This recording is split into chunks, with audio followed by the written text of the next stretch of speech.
ॐ अज्ञानतिमिरान्धस्य ज्ञानाञ्जनशलाकया चक्षुरुन्मीलितं येन तस्मै श्रीगुरुवे नमः। श्रीचैतन्यमनोभीष्टं स्थापितं येन भूतले स्वयं रूप कदा मह्यं ददाति स्वपदान्तिकं। जय श्री कृष्ण चैतन्य प्रभु नित्यानंद श्री अद्वैत गदाधर श्रीवासादि गौरभक्तवृंद। हरे कृष्णा कृष्णा कृष्णा हरे हरे, हरे राम राम राम हरे हरे। या सो जैसे आपको भी बता रहा था कि काफ़ी महत्वपूर्ण चीज़ है ये, क्योंकि कोई जीव जब आता है इस भौतिक संसार में तो वो भी अपने कर्म को लेके आता है, ठीक है, और अपने भी कर्म जुड़े होते हैं, है ना, सब कुछ मिक्स होता है क्योंकि उसके द्वारा आपको भी कर्म दिए जाते हैं। सो हाँ, तो सोचिए उनको भी आपके द्वारा कुछ कर्म मिलने वाले हैं, उनके द्वारा भी आपको कुछ कर्म मिल, जैसे धृतराष्ट्र है ना, तो आप देख सकते हैं उसको भी कितना अटैचमेंट था अपने बच्चों के प्रति, और उसके कारण ही देखिए कितना सारा महाभारत हो गया, है ना। एक्चुअली महाभारत किस लिए हुआ था? अगर रीज़न देखे, धृतराष्ट्र अगर मान गया होता, है ना, कि ठीक है इसके जो सही मात्रा में सही मान्य में इसके जो हकदार है वो पांडव है, मेरे पुत्र नहीं है, तो शायद महाभारत नहीं होता, है ना। सो ये काफ़ी इम्पोर्टेंट पॉइंट है पेरेंटिंग को लेके समझना। और इसके अंदर एक चीज़ ये भी है कि आप कितना भी हम कोशिश कर सकते हैं, प्रयास कर सकते हैं, बाकी अल्टीमेटली उसके ऊपर ही है पूरा, है ना। जो भी जीव आता है उसके ऊपर वो किस प्रकार से भक्ति में लेता है। ऐसे हमने कई बार देखा है कि जो डिवोटीज के बच्चे होते हैं शुरुआत में बहुत अच्छी भक्ति करते हैं 11, 12, 13 साल तक, है ना, फिर जैसे टीनेज में आते हैं पूरा उनका लाइफ चेंज हो जाता है। और मैं डिवोटीज के बच्चों की बात कर रहा हूँ, बाहर की बात नहीं कर रहा हूँ। और ऐसे उल्टा भी देखा है कि जो बाहर वाले होते हैं तो बिगड़े हुए होते हैं वो भी आगे जाके भक्त बन जाते हैं, है ना।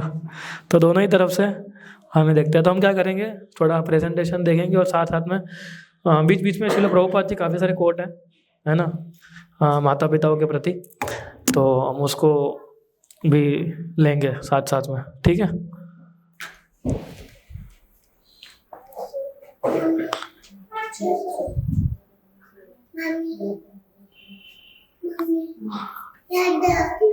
सो आप में से कोई पढ़ सकता है पहला coat? is more important than eating worship. If you cannot spend time with him, then stop the duties of pujari. At least you must take good care of your son until he is 4 years old. And if after that time you are unable anymore to take care of him, then I shall take care. These children are given to us by Krishna. They are Vaishnavas, and we must be very careful to protect them. These are not ordinary children; they are Vaikuntha children. And we are very fortunate we can give them chance to advance further in Krishna consciousness. That is very great responsibility. Do not neglect it or be confused. So Srila Prabhupada ji letter लिख रहे अरुंधति माता जी को जुलाई 30, 1972 में। तो इसके अंदर बताया गया है कि जो बच्चों की जो सर्विस है वो कितनी इंपॉर्टेंट, उसको डीटी वर्शिप के साथ कनेक्ट प्रभुपाद ने कंपेयर किया है, जो विग्रह की हम सेवा करते हैं उसके साथ। प्रभुपाद बोल रहे अगर आप उनके साथ टाइम स्पेंड नहीं कर सकते हैं तो आप पुजारी का सेवा जो है बंद कर दीजिए अभी, है ना। वहाँ तक प्रभुपाद जी बोल रहे हैं कि, और दूसरा क्या है, they are Vaishnavas and we must be very careful to protect them. तो बच्चे किसके कृपा से मिले? एक्चुअली भगवान की कृपा से ही मिले, है ना।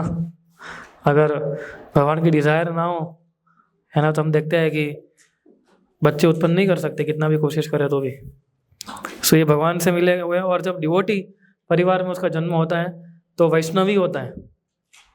मतलब हमने सुना है ना, भगवान अर्जुन जो प्रश्न पूछता है भगवान को गीता के अंदर कि जो व्यक्ति का भक्ति जो है अधूरा रह गया, ठीक है, तो उसका क्या होगा? तो भगवान बोलते हैं ना, उसका अगले जन्म में ब्राह्मण के घर पे मिलेगा या किसी धनी परिवार में मिलेगा। ब्राह्मण यानी वैष्णव भी गिन सकते हैं उसको। तो जो भी बच्चे जन्म लिए भक्तों के घर पे तो पहले से ही वैष्णव है वो। क्यों?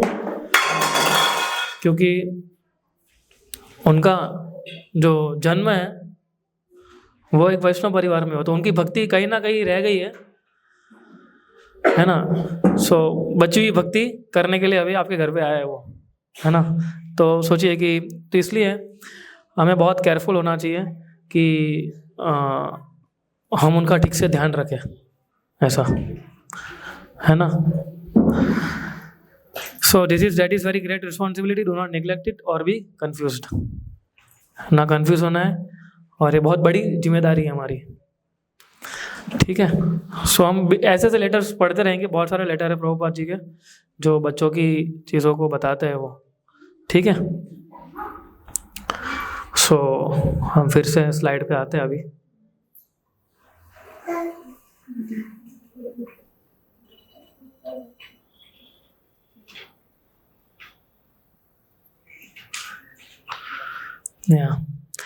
सो सबसे पहला हमें ये देखना है कि ऐसा एक समय हुआ करता था जब आपको पता है कि ये सब चीज़ों की ज़रूरत ही नहीं थी, है ना। हेल्थ, साधना, फैमिली, जॉब, सेवा, प्रायोरिटाइज करने का। हम जानते हैं हमारे अगर दादा हैं, दादी हैं, है ना, तो ऑलरेडी इससे प्रायोरिटाइज करके ही अपना जीवन जीते थे जब गांव में रहते थे तब, है ना। सो उस समय सब चीज़ों की ज़रूरत नहीं थी इन द सेंस कि ये सब ऑलरेडी टेकन केयर ऑफ था। लोगों को सिखाने की ज़रूरत नहीं थी कि हेल्थ का ध्यान रखना, उनकी हेल्थ गांव में रहते तो वैसे ही अच्छी रहती थी, है ना। अच्छा घी खाते थे, उन्हें अच्छा ध्यान रखते थे, तो वैसे ही वो अच्छा रहता था। फिर साधना, तो वो पहले से ही हम देखते हैं कि उनका ऑलरेडी भक्ति में कितना जीवन अच्छा रहता था उनका। परिवार, फैमिली, सो माता, हम देखते हैं कि जब अगर हम पुराने जन्म तो नहीं पर कुछ साल पहले की अगर बात करेंगे तो पिता को मालूम था, माता को मालूम था कर्तव्य क्या है ना। माता हमेशा अपने घर को संभालने में, बच्चों को संभालने में कोई कसर नहीं छोड़ती थी, है ना। हमको ही मालूम है, जब हमारे माता पिता को अगर हम एग्जाम्पल ले तो वो कि दूसरे लोग नहीं है, है ना। तो वो हम देख सकते हैं कि हम लोग उनसे सीख सकते हैं कि हमारी माता ने हमारा कितना टेक केयर किया था, है ना। कितनी फैमिली को कितना उन्होंने प्रायोरिटी दिया था, है ना। फिर जॉब, लोग अपना अपना कर्तव्य करते थे, है ना, और साथ साथ में वो सेवा भी करते थे, है ना। फिर जिसको खुला ही रखिए थोड़ा, क्योंकि लोग आते रहेंगे, लॉक मत करिए, बार बार खोलना पड़ेगा उसको बस। सो इसलिए हेल्थ, साधना, फैमिली, जॉब और सेवा, उसकी ज़्यादातर हमें ज़रूरत नहीं पड़ती इन द सेंस कि सबको पता था कि ये ध्यान रखना है। अभी हमें मनाना पड़ रहा है ना कि भाई हाँ ये फैमिली है उसका ध्यान रखना है, ये बच्चे है उसको ध्यान देना है, ये फैमिली है उसको ध्यान देना है ना, जॉब करनी है, सेवा करना है, ये सारी चीज़ें। सो हमारा एक्चुअली गोल क्या होना चाहिए, है ना। कौन पढ़ेगा ये, कोई पढ़ सकते हैं आप में से?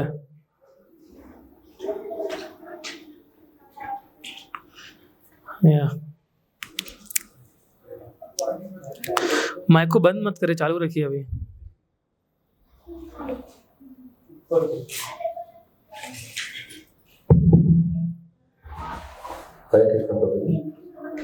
Making the child grow into responsible, mature individuals with good character, competence and devotion. सो उनको हमारे गोल एक प्रकार से ये होना चाहिए कि हम एक रिस्पॉन्सिबल मैच्योर इंडिविजुअल जो है उसको बनाए, जिसका कैरेक्टर अच्छा हो, कॉम्पिटेंस भी हो और भक्ति भी हो। एक्चुअली डिवोशन आ जाएगा तो कैरेक्टर कॉम्पिटेंस ऑटोमेटिक आ जाता है ना। तो डिवोशन का सब कुछ आ जाता है, वो कैरेक्टर लाना ही पड़ेगा। कैरेक्टर के बिना डिवोशन कैसे करेंगे, पॉसिबल ही नहीं है ना। डिवोशन करेंगे तो कैरेक्टर ऑटोमेटिक चेंज हो जाएगा।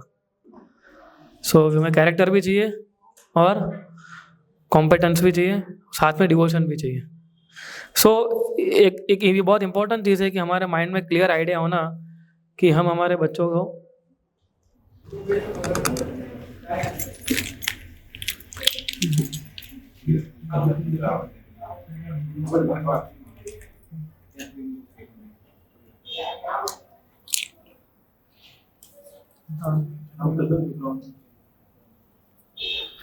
बच्चे जा सकते हैं, बच्चों के कमरे में जा सकते हैं।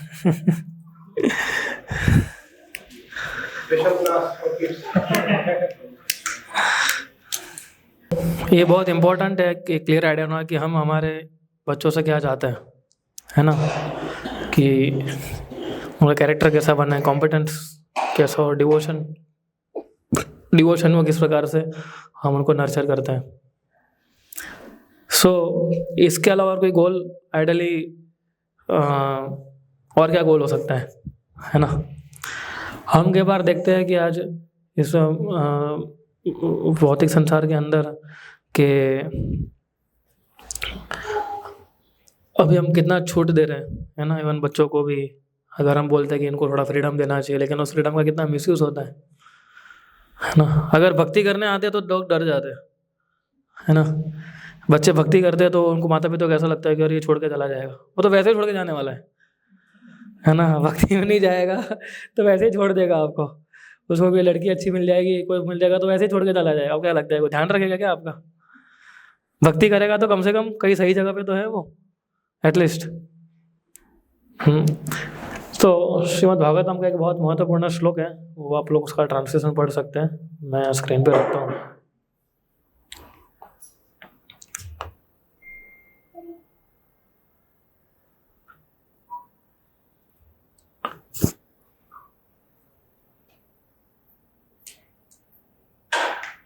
या पढ़ी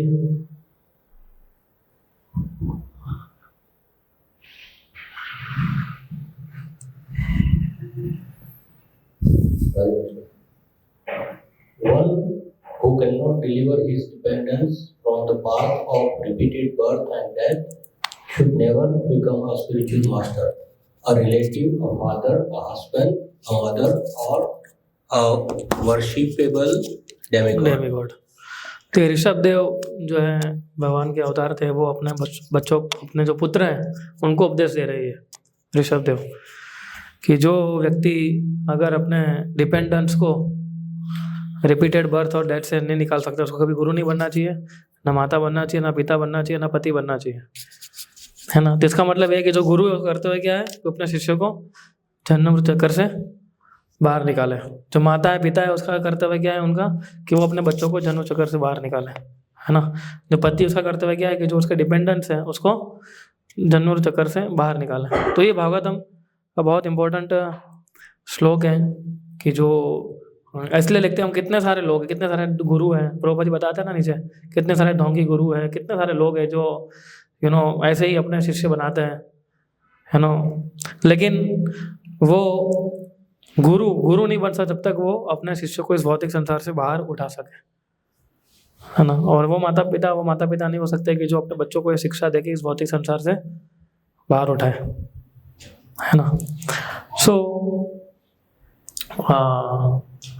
ये काफ़ी ऐसे अनेक श्लोक और हम प्रभुपाद जी के कोट्स को देखेंगे धीरे धीरे करके। हमें हर एक प्रकार से उनको इंटेलेक्चुअल हर एक प्रकार से उनको ट्रेनिंग देनी है, फिजिकल, इंटेलेक्चुअल, इमोशनल और स्पिरिचुअल नरिशमेंट, है ना। किसको? बॉडी, माइंड और सोल, तीन को, शरीर को भी, मन को भी और आत्मा को भी। अगर हम हरे कृष्ण मंत्र का चैंटिंग करते हैं तो ऑटोमेटिकली शरीर और मन जो है हमारा क्या होता है, धीरे धीरे करके नियंत्रित में आ जाता है ना। वी नीड फिजिकली भी, इंटेलेक्चुअली, इमोशनली और स्पिरिचुअल नरिशमेंट, चारों नरिशमेंट चाहिए। खाली फिजिकल देंगे, इंटेलेक्चुअल और स्पिरिचुअल नहीं देंगे तो वो बदमाश बन जाएगा, है ना। क्योंकि शक्ति आ जाएगी फिजिकल, वो किसी के ऊपर भी हावी हो सकता है और उसको मज़ा आती है ना लोगों को एकदम। अगर मालूम पड़ जाए किसी बच्चे को कि यार मैं तो एकदम, है ना, लोगों को मार सकता हूँ, मैं एकदम लोगों के ऊपर अधिकार जमा सकता हूँ, तो वो तो ऑटोमेटिकली वो कर सकते हैं, है ना। अगर इंटेलेक्चुअली बनाएंगे, अब देखिए इंटेलेक्चुअली अगर बनाते तो भी बुद्धि भ्रष्ट हो जाती कि नहीं हो जाती है ना। ऐसा है कि अगर कोई इंजीनियर है, डॉक्टर है, सीए है तो गलत कार्य में नहीं लगेगा, अभी तो लगता है ना, लगता है कि नहीं लगता है। तो इंटेलेक्चुअल हो गए ना, वो लोग पढ़े लिखे हैं इतने सारा, तो भी वो उनका जो बुद्धि है वो विनाश काल विपरीत बुद्धि जैसा बोल सकते हैं हम, है ना। इमोशनल और स्पिरिचुअल नरिशमेंट, तो स्पिरिचुअल नरिशमेंट अगर हम उनको देंगे, मन, बुद्धि और आत्मा का मतलब है कि हमें खुद को पोषण देना। हम खुद को पोषण कैसे देते हैं? चैंटिंग के माध्यम से, है ना। अभी बच्चे जो होते हैं छोटे, अगर वो समावर्धन कीर्तन में पार्टिसिपेट होते हैं, नरसिंह आरती में पार्टिसिपेट, इवन बैठ के थोड़ा सुनते भी है ना, तो भी उनका धीरे धीरे नरिशमेंट होना शुरू होता है। है ना। सो और लालन भी होना चाहिए और पालन भी होना चाहिए। हम बोलते हैं ना लालन प्लस पालन, क्योंकि बच्चों का ध्यान रखना वो हमारा एक प्रेम का डेमोन्स्ट्रेशन है कि हम कितना प्रेम करते हैं उनको। सो ये चारों चीज़ हमें उनका ध्यान रखना है, लेकिन सबसे इम्पोर्टेंट स्पिरिचुअल नरिशमेंट है ना। अगर हम उनको आध्यात्मिक जीवन में आगे बढ़ाएंगे ना, तो आप देखिए उसको कोई उसका जीवन में क्या कमी रह जाएगी फिर बाद में, है ना। आप सोचिए कितने सारे लोग इंजीनियर डॉक्टर सब कुछ बन रहे हैं, तो क्या सुखी है क्या, है ना। वो तो बनने ही वाले हैं। आप सोचिए वो भक्त होगा तो ही बनेगा, आप पढ़ाओगे तो बनेगा ही ना, वो क्यों नहीं बनेगा, वो अच्छा बनेगा और भी वो, है ना। अगर आप डिवोटी उसको बनाएंगे तो उसका जो मटेरियल जो लाइफ है वो भी धीरे धीरे इम्प्रूव हो जाएगा, है ना। सो इसलिए ये बहुत इम्पोर्टेंट है ये चारों चीज़। तो ये हमारा गोल होना चाहिए आइडियली, है ना, कि हम एक रिस्पॉन्सिबल मैच्योर इंडिविजुअल, हमें जिम्मेदारी मिली है तो उसको हम बनाएं, है ना। उसका कैरेक्टर अच्छा हो, ठीक है, उसका डिवोशन अच्छा हो, कॉम्पिटेंस अच्छा हो, है ना, और उसका लालन पालन ठीक से करें, है ना। सो हमें स्मार्ट पेरेंट बनना चाहिए। स्मार्ट पेरेंट का मतलब क्या है, देखिए, become a smart parent. S for service, M for महाजनी है ना गतस पंथा, A for affection, R for responsibility and T for training and education. तो हमें इस प्रकार से पेरेंट बनना है। तो सर्विस का मतलब क्या है, जैसे हम अगर हम पेरेंट्स बनते हैं, ठीक है, तो हमारा तो अधिकार होता है उनके बच्चों के ऊपर, है ना। तो हमारा कैसा आ जाता है, एक प्रोपराइटरशिप या कंट्रोलिंगशिप आ जाती है हमारी, है ना। ये मेरा है, मैं उसके साथ जो करना जो चाहूँ वो कर सकता हूँ, क्योंकि मेरा बेटा है, मेरी बेटी है ना। सो ये कोई प्रोपराइटरशिप या कंट्रोलिंग की बात नहीं है माता पिता बनना, है ना, कि ऐसा नहीं आपको माता पिता उसके लिए कोई अधिकार नहीं आ गया कि आप जो चाहो उसके साथ कर सकते हो, है ना। वो भी एक जीव है, और वो जीव किसके, we should become an instrument in the hands, we should become an instrument in the hands of Krishna to shape the future of child. So हमें भगवान के हाथों में एक यंत्र बनना है जिससे हम हमारे चाइल्ड के फ्यूचर को शेप कर सकें, कि भगवान का दिया हुआ है, और अभी मैं एक साधन हूँ जिससे ये जो जीव है उसको मैं कैसे भगवान के चरण कमल तक पहुंचा सकता हूँ, है ना। ये सेवा का मूड होना चाहिए। पेरेंटिंग मतलब जो है सेवा, सेवा ही तो करते हैं, वैसे भी सेवा ही करते हैं ना आप, है ना। पूरा दिन बच्चों को उठाना, है ना, उनको वॉशरूम ले जाना, उनको नहलाना धुलाना, स्कूल में छोड़ने जाना, ये सब क्या है, अल्टीमेटली तो सेवा ही है। हमें ऐसा लगता है कि हम कंट्रोल कर रहे हैं, लेकिन एक्चुअली वही कंट्रोल कर रहे हैं हमें, है ना। हम खाली ऐसा सोचते हैं कि ये मेरा है तो मैं कंट्रोल करूँगा, लेकिन हम देखते हैं कि बच्चे ही हमें कंट्रोल कर रहे होते हैं एक प्रकार से। तो सो एक इंस्ट्रूमेंट बन, ये सेवा का भाव होना चाहिए कि मैं एक साधन बन रहा हूँ इसके जीवन का, इसको जीवन को इसको भगवान तक पहुँचाने के लिए। तो बहुत बड़ी जो सेवा हमें मिली है ये, इस प्रकार से इसको हमें लेना चाहिए सेवा को, है ना। सो हमें एक साधन बनना है, तो आप भी एक अच्छा साधन बनिए जिससे हम हमारे जो इन the hands of Krishna shape the future of child, जो बच्चों का जो फ्यूचर है उसको हम धीरे धीरे करके शेप कर सकें। और उसको जो है समय लगेगा, है ना, इतना जल्दी हम शेप नहीं दे पाएंगे। ये मत देखो अलग अलग, एक्चुअली उसमें कैसा होता है कि जो अलग अलग एज होती है, अलग अलग एज में हमें कुछ ना कुछ देना पड़ता है उन लोगों को, है ना। तो अलग अलग एज में हमें पता होना चाहिए उसको क्या देना है। जैसे 5 साल तक है, 5 साल 10 साल और फिर टीनेज, और फिर तो वैसे ही बड़ा हो जाता है वो 20 साल के बाद, तो है ना 16-17 साल के बाद। तो हम देखेंगे क्या क्या हम उनको कौन सी एज में हम सिखा सकते हैं। और अल्टीमेटली क्या है, डिपेंडेंस ऑन कृष्णा, कि अल्टीमेटली तो हमें भगवान के ऊपर ही आधार रखना है ना। एक सिंसियर जेन्युइन हार्टफुल प्रेयर्स होनी चाहिए, है ना। कृष्णा बहुत कृपा करके आपने जीव मुझे दिया है, तो आप मुझे ऐसा शक्ति दीजिए कि जिससे मैं उसको आपके चरण कमल तक पहुंचा सकूं, है ना, उसको मैं गाइड कर सकूं, उसको मैं ट्रेन कर सकूं, क्योंकि अल्टीमेट ट्रेनिंग तो किसको देनी है? हमें ही देनी है ना। तो it should be sincere, genuine and heartfelt prayers, right. सो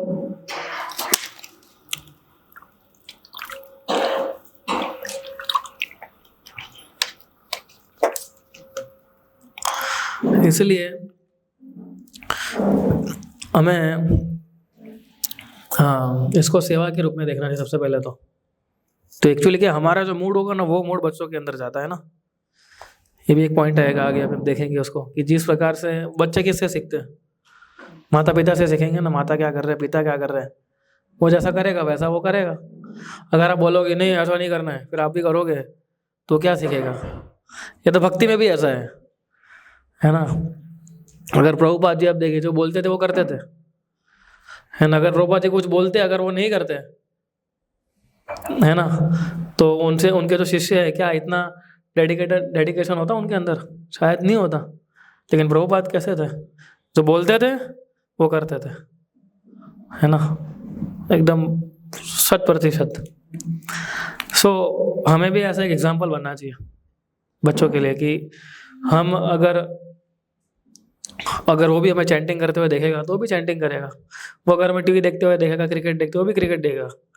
बोले मेरे पापा देख रहे हो तो मजे की बात है। बोले हाँ ये कुछ इंपॉर्टेंट होगा, है ना। और धीरे धीरे हम देखते हैं फिर वो उसी प्रकार से एक बार माइंड के अंदर चला जाता है ना बच्चों के, उसको निकालना बहुत मुश्किल होता है फिर, है ना। आप देखिए हमारा किस्सा, हमारे एग्जाम्पल देखिए, हमारे माइंड में कितना कचरा भरा हुआ है। जाता है, भक्ति करने के बाद भी नहीं जाता है, वो कभी ना कभी पॉपअप हो जाता है ना। वो सारी इच्छाएं फिर से प्रकट होने लगती है माइंड में। तो बच्चों के अंदर भी अगर पहले इनिशियली जब जो चीज़ें जाती हैं, और हम तो अभी तो एकदम 5G स्पीड में जा रही है दिमाग के अंदर, है ना, मोबाइल के साथ। तो पहले तो बच्चों को भी इतना देखने को नहीं मिलता था, सुनने को नहीं मिलता था। अब तो सब कुछ एकदम स्पीड में उसको सब घर के बाहर ही नहीं जाना पड़ता है ना। पहले तो घर के बाहर निकलने के लिए हम कितना रोते थे कि खेलने जाने दो, है ना। अब तो बच्चे बोले बाहर क्या रखना है, तो ऐसा मंदिर में घर पे ही है ना, मोबाइल है तो। सो इसलिए इसी प्रकार से हमारा डिपेंडेंस ऑन कृष्णा जो है वो एक अल्टीमेटली हमारा ये गोल रहना चाहिए ना। हम कुछ भी करेंगे अल्टीमेटली भगवान के ऊपर आश्रित रहना है। भक्ति में भी हम यही सीख रहे हैं, और बच्चों की प्रोटेक्शन और उनको सिखाने के लिए भी यही सीखना है हमें, और कुछ नया इसके अंदर नहीं है ना। So dependence on Krishna should be sincere, genuine and with heartfelt prayers, है ना। दूसरा इंपॉर्टेंट पॉइंट है महाजनेन गतः पंथा। महाजनेन, ये युधिष्ठिर महाराज ने बोला हुआ है कि इसका मतलब क्या होता है कि हमें किसको फॉलो करना है? महाजनों को फॉलो करना है। जो हमारे महाजन है उनको हमें फॉलो करना है ना। हम भी क्या कर रहे हैं, हम क्या कर रहे हैं, हमारे आचार्यों को तो फॉलो कर रहे हैं ना अल्टीमेटली तो। सो ये भक्ति का शॉर्टकट है ये, कि जो महाजनों ने किया है वो हमें करना है। तो बच्चों के लिए महाजन कौन है? सबसे पहले आप ही हो, है ना। आप महाजन हो या ना हो, लेकिन उसके लिए तो आप ही हो, है ना। सो इसलिए skills can not be outsourced, skill can be outsource, not values, है ना। स्किल्स आप सिखा सकते हैं, वैल्यूज आउटसोर्स नहीं कर सकते हैं। वैल्यूज तो जो आपसे सिखाओगे वही सीखेगा वो, है ना। सो वैल्यूज इंपॉर्टेंट है। स्किल्स तो आपको आ जाएगी, लैपटॉप चलाना आ जाएगा, है ना, लेकिन 4 नियमों को फॉलो करना, लॉयल रहना, विनम्र बनना, ये सब वैल्यूज है ना। तो ये इंपॉर्टेंट, अगर वो आ जाएगी तो ये सब चीजें तो कुछ भी नहीं है, स्किल्स तो, है ना। सो इसलिए ऐसा कहा जाता है कि more things are caught then taught, है ना। वो देखने से ज्यादा सीख लेते हैं, है ना। आप देखिए बच्चे कई बार देखते हैं तो कोई भूलते नहीं है ना लंबे समय तक। तो जब जितना वो देखेंगे, देख के ज़्यादा सीख, वो सिखाना ही नहीं पड़ेगा उसको। तो children should see us doing sadhana, seva, sadachar, dt worship, serving guest, है ना। तो बच्चे हमें देखने चाहिए सब कुछ करते हुए, तो वो करेंगे ना। आप माला नहीं करोगे, आप उसको बोलोगे 2 माला करनी है तेरे को दिन की। पहले तो शायद हम लोग की इतनी हिम्मत नहीं होती थी सामने बोलने के लिए, आप भी तो करो ऐसा करके। आजकल के बच्चे तो बोल देंगे, है ना, बोला आप तो करते नहीं हो, मुझे क्यों बोल रहे हो, है ना। हम लोग, हमारी इतनी हिम्मत नहीं होती थी, हम सीधा जो भी हाथ में आता था वो आता था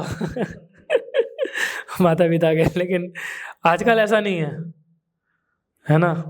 आजकल वो ऐसा सामने बोल सकते हैं और सब सीखते हैं ना। देखो, अगर वो हमें साधना करते हुए देखेंगे, वो हमें सेवा करते हुए देखेंगे, वो हमें सदाचार फॉलो करते हुए देखेंगे, वो हमें डिटी वर्शिप करते हुए देखेंगे, वो हमें गेस्ट को सेवा करते हुए देखेंगे, हाँ, तो वो देखेंगे ना कि हाँ कोई घर पे आता है तो मेरे माता पिता उनके साथ कैसा व्यवहार करता है, वो अच्छा वही करेगा। अगर आप भी उसको स्वागत, अगर गेस्ट आएंगे आप उनको ध्यान नहीं दोगे, पानी नहीं दोगे, तो उसको भी ऐसा लगेगा, बोले ठीक है ना, ऐसा ही होता है। उसका तो पूरा स्लेट क्या एकदम क्लियर है, हार्ड ड्राइव, है ना। वो जो आप देख रहे हो, जो देख रहा है वो भरता जा रहा है, वो, है ना। वो जब देखेगा कि हम हमारे माता पिता को कैसे रिस्पेक्ट देते हैं, है ना, तो वो देख के वो सीखेगा। अगर हम हमारे माता पिता को रिस्पेक्ट नहीं देंगे, उनके साथ झगड़ा करेंगे, तो वो भी यही सीखेगा। बोला मेरी मम्मी पापा ऐसे कर रहे हैं इनके साथ, तो ये मेरे मम्मी पापा हैं तो मेरे को भी ऐसा ही करना चाहिए ना। फिर वो जब करते हम डांटते हैं, है ना, मैं तेरी मम्मी हूँ, मैं तेरा पापा हूँ, लेकिन हम भी तो क्या कर रहे हैं हमारे माता पिता के साथ, तो वो देखेगा, है ना। इसलिए वैल्यूज के ऊपर ज़्यादा फोकस करना चाहिए हमें घर के अंदर, है ना। धीरे धीरे देना शुरू करना है ना। रामायण महाभारत ये सारी चीज स्टोरीज अगर आप बोलेंगे ना उन लोगों को, तो धीरे धीरे उनके अंदर भी ये सब सीखने को आएगा कि हाँ राम भगवान ऐसा करते थे दशरथ महाराज के साथ, युधिष्ठिर महाराज कृष्ण के साथ ऐसा करते थे। तो ये सारी चीजें वो लोग धीरे धीरे सीखते जाएंगे, है ना।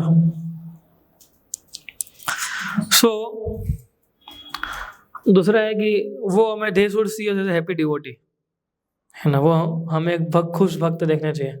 अगर उनको लगेगा कि ये मेरा मम्मी पापा इधर आके खुश नहीं है, तो कहाँ खुश होगा, है ना। उनके सामने तो खुश ही रहना है। एक्चुअली भगवत भक्ति खुशी के लिए ही है, उसमें कोई डाउट नहीं है, और उनके सामने तो हमें रहना ही है ना। We have to become happy devotees with them, है ना। They should see us like this, कि देखो इतना अच्छा भक्ति कर रहे हैं और कितने आनंद में है वो लोग, सब लोग। इसलिए 4 चीज बहुत इंपॉर्टेंट है ना।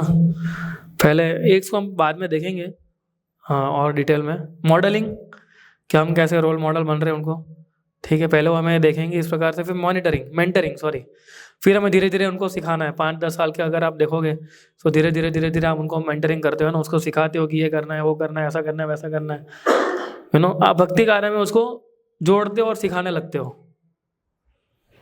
है ना। फिर ऑर्गेनाइजिंग और फिर इंस्ट्रक्टिंग। ऋषभ देव ने उनके पुत्रों को इंस्ट्रक्शन कब दिया था? जब एंड में दिया था। सारी चीज़ें जब वो परिपक्व हो गए थे समझने के लिए। अगर आप सोचे मैं 5 साल के बच्चे को भगवद गीता का इंस्ट्रक्शन दूंगा कि तुम शरीर हो तो आत्मा, क्या समझेगा वो बोल देगा एक समय के लिए कि है ना, हम बोले हाँ मैं कौन बोला मैं शरीर नहीं हूँ मैं आत्मा हूँ, पर उसको वो जाएगा नहीं, कॉन्सेप्ट क्लियर नहीं होगा उसका, है ना। वो समझ जाएगा। अब वो अगेन थोड़े समय के बाद 15-16 साल के बाद वो एक्चुअली में समझ पाएगा कि हाँ मैं किस प्रकार से शरीर नहीं हूँ, मैं किस प्रकार से आत्मा हूँ, और मेरा कर्तव्य क्या है एक आत्मा का, है ना। तो उस समय के बाद हम धीरे धीरे उनको इंस्ट्रक्शंस देना शुरू कर सकते हैं। इसको हम थोड़ा आगे देखेंगे पोस्ट लंच सेशन में। लेकिन है ना, कई बार हमें ऐसा लगता है कि जब हमारे बहुत सारे परिवार लोग होते हैं, है ना, डिफिकल्ट हो जाता है ना। हम उसको भक्ति में ला रहे हैं और अगर हमारे माता पिता अगर भक्त नहीं है, ठीक है, अगर हमारे बहन भाई भक्त नहीं है, तो उनको कुछ और सिखा देते हैं। बोले 2 महीना पूरा ट्रेनिंग देते हैं, और किसी घर पे जाता है 2 दिन के लिए भी तो पूरा हरे बोलो था ट्रेनिंग का उसका है ना। तो हम कुछ बोल भी नहीं सकते क्योंकि हमारे रिलेटिव्स है। कोई क्या बोला, आपके माता पिता को बोला, वो तो बोलेंगे बोले क्या है बच्चों को लगा दिया तूने अभी से ये सब करने में, है ना। तो जब ज़्यादा फैमिली मेम्बर्स होते हैं तो थोड़ा डिफिकल्ट भी हो जाता है कि नहीं होता है ना। हम उसको नर्सिंग आर्ट सिखाते हैं, वो कुछ और ही सिखाता है ना, दूसरे के घर पे जाता है तो तो वो भी कंफ्यूज हो जाता है, बोले करना क्या है मुझे। सो ये एक्चुअली फाउंडेशनल प्रिंसिपल एक प्रकार से देखने जाओ तो ड्यूअलिटी एंड डाइवर्सिटी, है ना। लेकिन एक चीज़ हमें सीखनी चाहिए कि ज़्यादातर समय किसके साथ बिताता है वो, माता पिता के साथ बिताता है, आप लोगों के साथ बिताता है वो। तो जितना ज़्यादातर समय आप लोगों के साथ बिताएगा वो, तो ऑटोमेटिकली उसको वो भूल जाएगा वो चीज़ों को, है ना। बच्चों की चीज़ अच्छी भी ये भी होती है कि भूल भी जाता है ना।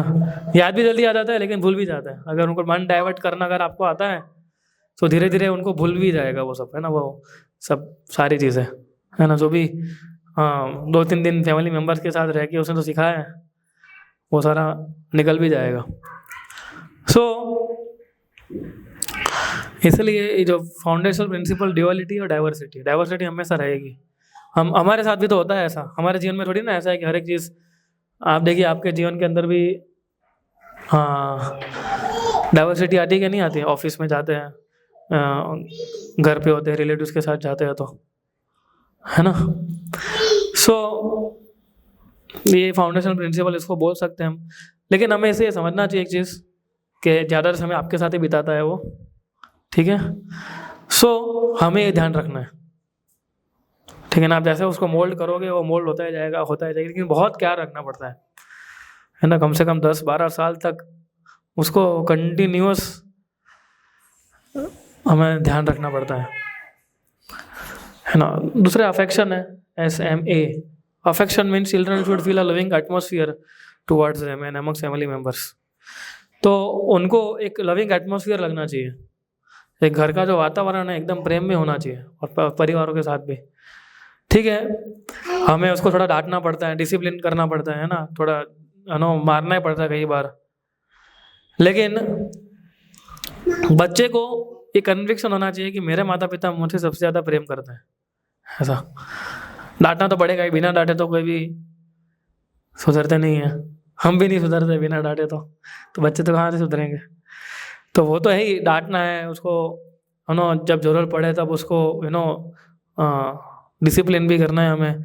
लेकिन the child should have a strong conviction that my parents loves me, कि मेरे माता पिता मुझे प्रेम करते हैं, ऐसा, है ना। तो sweet dealings with children and with each other is very important, बच्चों के साथ भी और आपस में भी, वरना क्या होगा, ऑपरेशन सक्सेसफुल पेशेंट डाइड, है ना। इसका मतलब क्या है कि हम अच्छा एग्जाम्पल क्रिएट नहीं कर पाए। बच्चा तो बड़ा हो गया लेकिन एक एग्जाम्पल अच्छा क्रिएट नहीं कर पाए हम लोग, तो वो गया। फिर आप 18-20 साल का तब क्या ही समझाओगे उसको, समझा के देखो, अभी डिफिकल्ट है ना आजकल के। एक बार वो 18 साल तो बहुत ज़्यादा बोल दिया, 15-16 साल में हम नहीं समझा पाएंगे उनको कुछ, है ना। सो इसलिए स्वीट डीलिंग्स बहुत इंपॉर्टेंट है बच्चों के प्रति और हमारे आपस में भी, है ना। ये बहुत अच्छा एक है कि stop trying to perfect your child but keep trying to perfect your relationship with the child, है ना। उसके लिए संबंध अच्छे बनाए रखिए। वो देखिए एक बार कैसा होता है, कुछ बच्चे होते ही ऐसे यूनिक होते हैं, हर एक बच्चे, है ना। अभी आप उसको कंपेयर करोगे, हम नॉर्मली ऐसा करते हैं ना, देख वो देख उसके 2% ज़्यादा है तेरे से, तू 82 ही लेके आया, वो देख 84 लेके आया। अभी उसके 82 लाने की क्षमता थी, हाँ। और हमें क्या मालूम वो 82 अभी भले उसके आया है लेकिन आगे जाके उससे भी ज़्यादा अच्छा कमाएगा वो। ऐसा होता है कि नहीं होता है ना। फर्स्ट बेंचर इतना नहीं कमा पाता जितना लास्ट बेंचर कमा लेता है फिर, है ना। या अगर हम डिवोशन में देखें तो भले उसके 82% है लेकिन वो भक्ति की ओर तो आगे बढ़ रहा है। तो भगवान तो अल्टीमेटली भगवान ही ध्यान रखने वाला। आप हमारे तो खाली हम कैसा है, हमको ध्यान रखने के लिए दिए गए, है ना। वो बाकी अल्टीमेट पालन पोषण कौन करता है, कृष्ण ही करता है। हमारा कृष्ण करते हैं तो उनका भी डायरेक्टली भगवान ही करते हैं, है ना। अटेंटिवली लिसन, अगर उनको सुनेंगे। कई बार हम क्या होगा, हमारे पास टाइम नहीं होता, हम बोलते हैं टाइम नहीं है, है ना। मम्मी के पास जा, मम्मी के पास आएगा, मम्मी बोलती दादी के पास जा, दादी के पास जाएगा, बोलेंगे दादा के पास जा, है ना। दादा बोलेंगे तू मम्मी के पास जा वापस, तो बेचारा घूमता रहता है, मम्मी पापा दादा दादी, मम्मी पापा दादा दादी, है ना। कोई सुनता ही नहीं उसको। ये सब लोग अपने अपने कार्य में बिजी है ना। सो उसको सुनना चाहिए, नहीं तो वो क्या हो जाएगा, अकेला हो जाएगा और फिर लोनलीनेस फील करने लगता है ना, छोटी उम्र में, है ना। तो क्वालिटी टाइम हम स्पेंड कर सकते हैं उनके साथ खेल सकते हैं, है ना? उनकी अच्छी मेमोरीज होनी चाहिए जब वो बड़े हो रहे हो ना, तो ऐसा वो अच्छी मेमोरीज का मतलब क्या है कि वो अच्छी मेमोरीज के साथ ग्रो होने चाहिए, है ना। अच्छी मेमोरीज का मतलब क्या है कि उसको होना चाहिए कि नहीं मेरा बचपन एकदम अच्छा गया था, है ना, मुझे उसकी मेमोरीज अच्छी, जब वो याद करता है बचपन तो उसको अच्छा लगना चाहिए, है ना। He should feel grateful to us कि नहीं मेरे पेरेंट्स ने मुझे अच्छा ट्रेनिंग दिया है ना। अब उसको हर बार ये याद आता है कि बोले मेरे को पीटा ही है पूरा जीवन बचपन में जो भी करता था, तो वो इतनी अच्छी मेमोरी नहीं है ना। सो ये एक अफेक्शन होना चाहिए हमारा। देखिए एक होता है अटैचमेंट और एक होता है अफेक्शन, है ना। सो भक्ति में ज़्यादा हम सीखते हैं कि अटैचमेंट नहीं होना चाहिए, क्योंकि अटैचमेंट लीड्स टू डिस्ट्रक्शन। जितना हम अटैचमेंट किसी के साथ भी, है इस भौतिक संसार के अंदर, आप कोई भी ले लीजिए, आप यू टेक एनीवन, अगर आपने अटैचमेंट बढ़ाया उसके साथ, तो वो अटैचमेंट के कारण ही वही अटैचमेंट दुख का कारण बन जाता है हमारा, है ना। सो इसलिए अफेक्शन एक अलग चीज़ होती है। अफेक्शन है ना कि आप उसको प्रेम भी कर रहे हो लेकिन साथ में सिखा भी रहे हो, और धीरे धीरे हमें आप फिलोसॉफिकली ये भी समझ रहे हो कि ये पूरा जीवन ऐसा नहीं रहने वाला है ना। एक दिन ये मुझे छोड़ के जाएगा या मुझे उसको छोड़ के जाना है, पर ड्यूरिंग द जो भी पीरियड मिला है ना हमें, वो पीरियड में मुझे उसको अच्छा वक्त बनाना है। बस ये हमारा गोल होना चाहिए एक प्रकार से, है ना। तो अच्छा लाइन है ना कि हमें बच्चों को परफेक्ट बनाने के लिए, अगर हम रिलेशन परफेक्ट करेंगे तो सुनेंगे ही। आप देखिए एक बार ऐसा होता है प्रेम समझा तो समझ भी जाते हैं, है ना। अगर हमें लगता है कि मार के समझाऊंगा, लेकिन प्रेम से समझाऊं फिर भी समझ जाता है वो।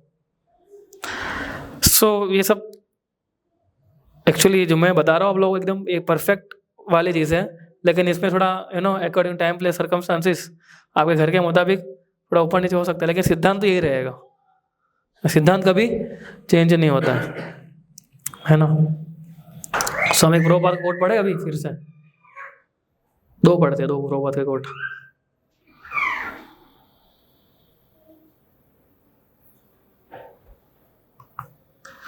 या कौन पढ़ेगा?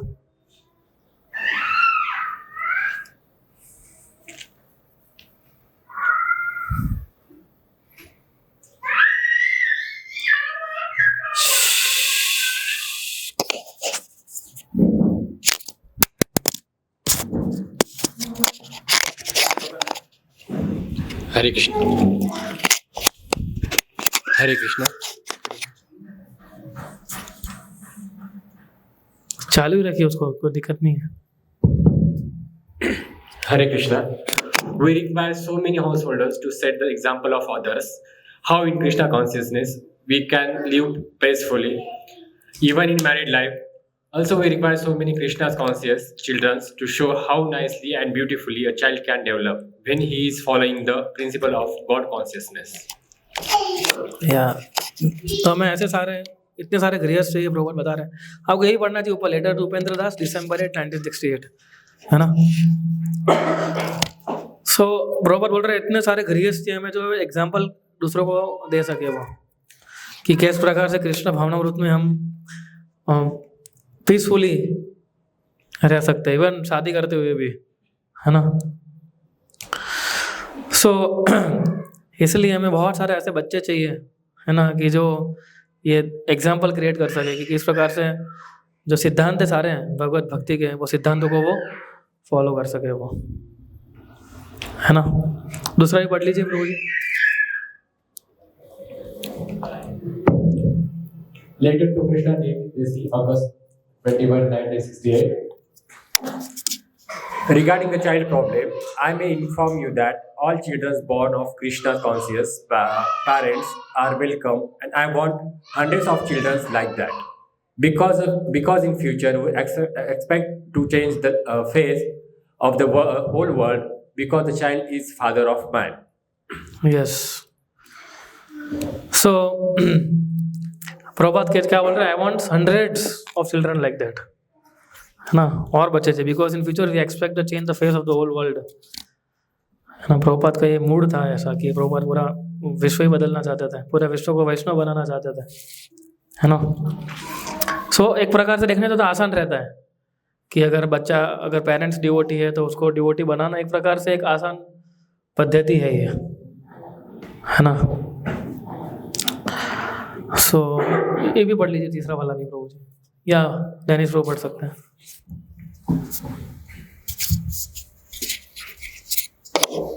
Hare Krishna Prabhuji. Later to Jagdisha Dasa, July 9, 1917.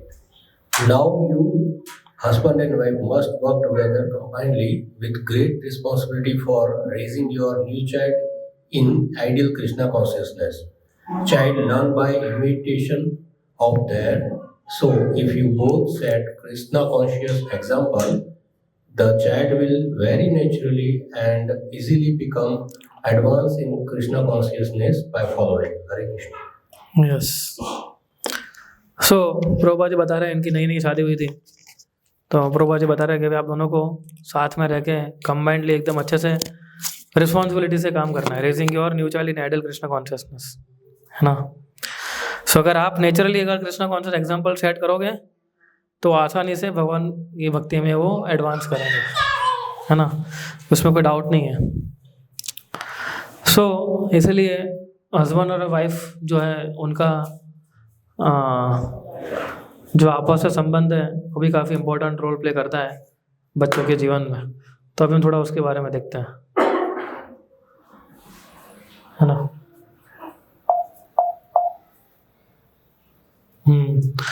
Husband and wife should be seen by child as one strong team, है ना। उनके लिए ऐसा लगना चाहिए कि मेरे माता पिता एकदम दोनों ही एकदम मिले हुए और मुझे इतना प्रेम करते हैं, एक स्ट्रॉन्ग टीम की तरह देखने चाहिए वो। एक उत्तर में जा रहा है, एक दक्षिण में जा रहा है बच्चा देखे बोले मैं कौन सी दिशा में जाऊँ अभी, है ना। फिर दूसरा क्या, do not bring your different in front of your child, है ना। अगर आपके डिफरेंसेस भी है तो बच्चों के सामने क्यों लाना है। इसलिए 6-7 साल के बाद बच्चे भी समझने लगते हैं, और मुझे लगता है आजकल के तो कुछ ज़्यादा ही समझने लगते हैं ना, है ना। उसको पता होता है ना, देखो ये मम्मी का गुस्सा है तो पापा के पास आना है तो वो कुछ ना कुछ दे देंगे, है ना। पापा गुस्सा है तो मम्मी के पास आना है, वो भी कुछ ना कुछ दे देगी, मैं मांगूंगा ना वो। तब देखिए उसको पता होता है कहाँ कौन सा क्या जाना है ना। फिर उसका मतलब है do not blame each other in front of child, है ना। बच्चों के सामने तू ऐसा है, तू ऐसी है ना। तो वो सब चीज़ें बच्चों के सामने क्यों करना है ना। और फाइट बट बी केयरफुल, झगड़ा करो लेकिन थोड़ा केयरफुली करो क्योंकि झगड़ा तो करने ही वाले हम लोग, है ना। लेकिन बच्चों के सामने ध्यान से, है ना। अगर आपको कुछ ज़्यादा अच्छी कुछ चीज़ें डिस्कस करनी है आपको ऐसा, तो उनके सामने क्यों करनी है। आपको घर के अंदर चले जाइए, बेडरूम के अंदर चले जाके डिस्कस करिए, दूसरी बाहर जाके डिस्कस करिए। बच्चों के सामने डिस्कस करना क्यों ज़रूरी है क्या है ऐसा। तो उनके सामने हर एक चीज़ हम डिस्कस नहीं कर सकते, है ना। देखिए बच्चों के लिए बहुत मुश्किल सिचुएशन होती है। It is very bad position for a small living entity to be forced to choose one parent over the other, है ना। भारत में तो इतना ज़्यादा नहीं देखने को मिलता है डिवोर्स है सिचुएशन, या फिर हस्बैंड वाइफ अलग अलग हो जाते हैं। लेकिन उसके लिए बहुत कठिन स्थिति होती है ना कि मैं किसको चूज़ करूँ, माता को चूज़ करूँ कि पिता को चूज़ करूँ। आप सोचे क्या उसकी मनोस्थिति के बारे में तो कोई देख ही नहीं रहा है ना। उसका जो माइंड है उसके बारे में तो कोई सोच ही नहीं रहा है। तो हमें ये देखना चाहिए कि आप देखो पिता बच्चों के साथ अच्छा रहेंगे, माता बच्चों के साथ अच्छा रहेगी। Father nice your children, mother nice your children, but father mother fighting with each other, है ना। आप तो क्या, आप तो अच्छे से प्रेम करने वाले हो क्योंकि बच्चा है आपका, ठीक है। आपस में भी ये जो प्रेम है ये रिस्पेक्ट, वो हम देखेंगे आगे कि एक रिस्पेक्टफुली फिर संबंध हो जाता है आगे जाके, है ना। Child will not want to be part of this family, बच्चा सोचेगा बोले कहाँ आ गया मैं, है ना, बोले भगवान यही फैमिली मिला था क्या है ना। तो वो हमसे ज़्यादा सीखते हैं। फिर वो क्या समझेगा कि देखो मैं भी अगर बड़ा होऊंगा तो मुझे भी ऐसे ही अधिकार जमाना है ना। और कई बार तो कुछ पेरेंट्स ट्रेनिंग भी देते हैं, है ना, कि देखो बड़े होके किस प्रकार से हमें रहना है, ढाट के रहना है ना। ये दुनिया बहुत ख़राब है, अगर चीटिंग नहीं किया, अगर ऐसा नहीं किया तो कहाँ से कहाँ पहुँच जाओगे तुम, है ना। तो ये सारी शिक्षाएं माता पिता भी देते हैं। और आप देखिए कि वो आपके साथ रहता है लेकिन वो स्कूल भी तो जाता है ना। तो स्कूल में क्या लग रहा है आपको, संगति कैसी है? अच्छी संगति है स्कूल की, कैसी है ना। वो हमारा एक प्रकार से दुर्भाग्य है कि हम ऐसा कुछ एनवायरनमेंट नहीं क्रिएट कर पा रहे हैं कि जहाँ बच्चों को स्कूल में ना जाना पड़े। हाँ, हमारे पास गुरुकुल है लेकिन वो हर जगह नहीं है ना। और दूसरा, हम होम स्कूलिंग कर नहीं पाते, वो अगर उसके भी अलग अलग इश्यूज हैं होम स्कूलिंग के भी। तो आप सोचिए वो वहाँ भी जाके कुछ सीख के आ रहा है 8 घंटा 7 घंटा 7-8 घंटा एवरी डे, वो भी, है ना। वो उसके फ्रेंड के साथ रहता है, टीचर भी क्या पढ़ाती है ना। तो वो भी एक पॉइंट है, मतलब कितना रिस्की लाइफ है ना। आजकल के स्कूल के अंदर हम देखिए कितने सारे चीज़ें हम देखते हैं, है ना। बच्चे ड्रग्स लेते हैं, सोचिए, है ना। 8 स्टैंडर्ड के 9 स्टैंडर्ड के बच्चे ड्रग्स लेते हुए पकड़े जाते हैं। माता पिता को मालूम भी नहीं होता है, बोले मेरा बच्चा ऐसा कर ही नहीं सकता है। हर एक माता पिता को ऐसा लगता है कि मेरा बच्चा तो ऐसा कर ही नहीं सकता है। कुछ कुछ होते हैं उनको मालूम होता है, हाँ ये बोला मेरा ही होगा ये है ना। तो बोले बाहर नहीं बोलेंगे, अंदर से तो पता होता है कि मेरा ही होगा लेकिन कई बार माता पिता को लगता है कि नहीं यार मेरा बच्चा ऐसा, और कितना शॉकिंग लगता है ना तब हमें कि बोले इसने ऐसा कर दिया। जो इसलिए वो स्कूल भी जा रहा है और घर पे भी अगर वैसा माहौल दिखेगा तो सोचिए क्या हालत हो जाएगी उसकी, है ना। जितना हो सके उतना प्रयास करना चाहिए। देखिए मैं सब एक प्रकार से सिद्धांत तो आइडियल के होते हैं, है ना, लेकिन जैसे मैंने आपको बताया ना कि आप अपने हिसाब से प्रयास कर सकते हैं कि जिसमें जितना फॉलो कर सके उतना करने का, है ना। एक दूसरे को ब्लेम नहीं करना है ना। बच्चों के साथ झगड़ो ना, अंदर जाके झगड़ो, कौन मना कर रहा है ना। जोर से चिल्लाना, ये करना, बच्चे भी घबरा जाते हैं कई बार, मालूम है आपको, अगर हम जोर से बोलते हैं तो और एक अच्छा श्लोक भी है, ऋषि श्रद्धे अजा युद्धे प्रभाते मेघ गर्जने दंपत्य कलह चैव भवारंभे लघु क्रिया, है ना। सो प्रभुपाद जी बताते थे ये कि देखो बच्चों के सामने अगर हम झगड़ते हैं थोड़ा सी, है ना, तो उसको कैसा होता है, हंस के निकाल देना चाहिए, लाफ इट अवे, है ना। कोई छोटी चीज़ है उसका बड़ा इश्यू नहीं बनाना है फिर, है ना। बच्चों को ऐसा नहीं लगना चाहिए कि बोले जंगल में रह रहा हूँ क्या मैं, है ना, बोला पूरा दिन आते ही शुरू हो जाते हैं सारे के सारे। ऐसे प्रभुपाद दाम्पत्य कलह चाहिए कि जब भी पति और पत्नी के बीच में झगड़ा होता है उसको निगलेक्ट कर देना चाहिए, क्योंकि रहना तो साथ में ही है अल्टीमेटली। तो हमारे पास कोई ऐसी सिचुएशन है, हमारी संस्कृति से नहीं बताती डिवोर्स लेना चाहिए, ऐसा वो तो हमारी भारत संस्कृति में है ही नहीं। भले अभी लोग ऐसा कर रहे हैं पर एक्चुअली में तो ये हमारी संस्कृति में है ही नहीं है। तो अल्टीमेटली रहना तो साथ में ही है, तो वो झगड़ा निगलेक्टफुल होना चाहिए। कैसे?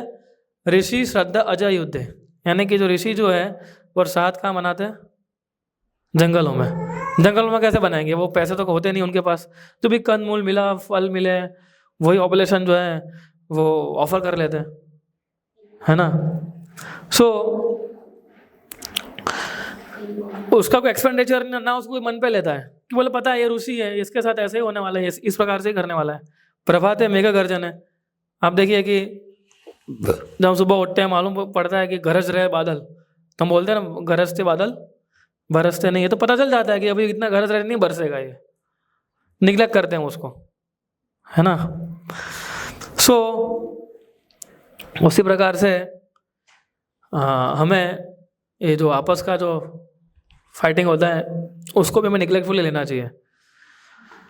So don't take it seriously. Let them fight for some time. They will stop it automatically. है ना? तो हमें हमारे लिए मतलब ऐसा हम ऑटोमेटिकली बंद हो जाएंगे। और कितना झगड़ोगे? एक दिन नहीं बोलोगे, 2 दिन नहीं बोलोगे, 3 दिन नहीं बोलोगे, फिर हाथ में तो रहना है, बोलना तो पड़ेगा ही ना, है ना? ये खाना बनाना है, वो खाना बनाना है, और सामने उनको भी, माताओं को भी लक्ष्मी चाहिए होते हैं, कुछ खरीदना होता है, तो भी तो सामने बोलेंगे ही ना। सो अल्टीमेटली तो साथ में रहना है, तो फिर ये क्यों मुसीबत क्रिएट करनी है अननेसेसरी? बच्चे के ऊपर कितने इम्पैक्ट पड़ता है उसका, वो तो हम देखते ही नहीं है कई बार, है ना? हम सोचते हैं कि अभी ये मेरा जीवन है, मुझे एक ही बार, कई बार लोग इस प्रकार से बोले मेरा जीवन है, मुझे एक ही बार मिला है, तो मैं उसको जैसे चाहे उस प्रकार से मेरे को जीना होगा, ऐसा। पर ऐसा नहीं होता है। यही भौतिक बुद्धि है हमारी, कि हम सोचते हैं कि हम जैसे चाहे वैसे जिएंगे, ऐसा करके, है ना?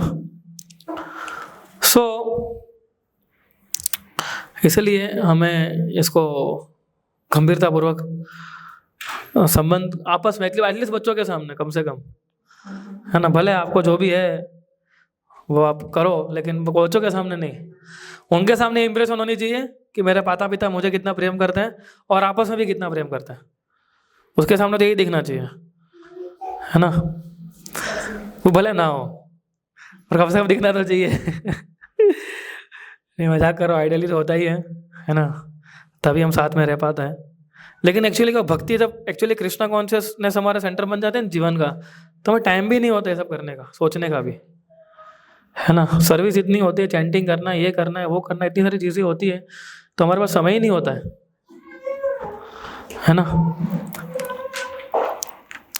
सो इसलिए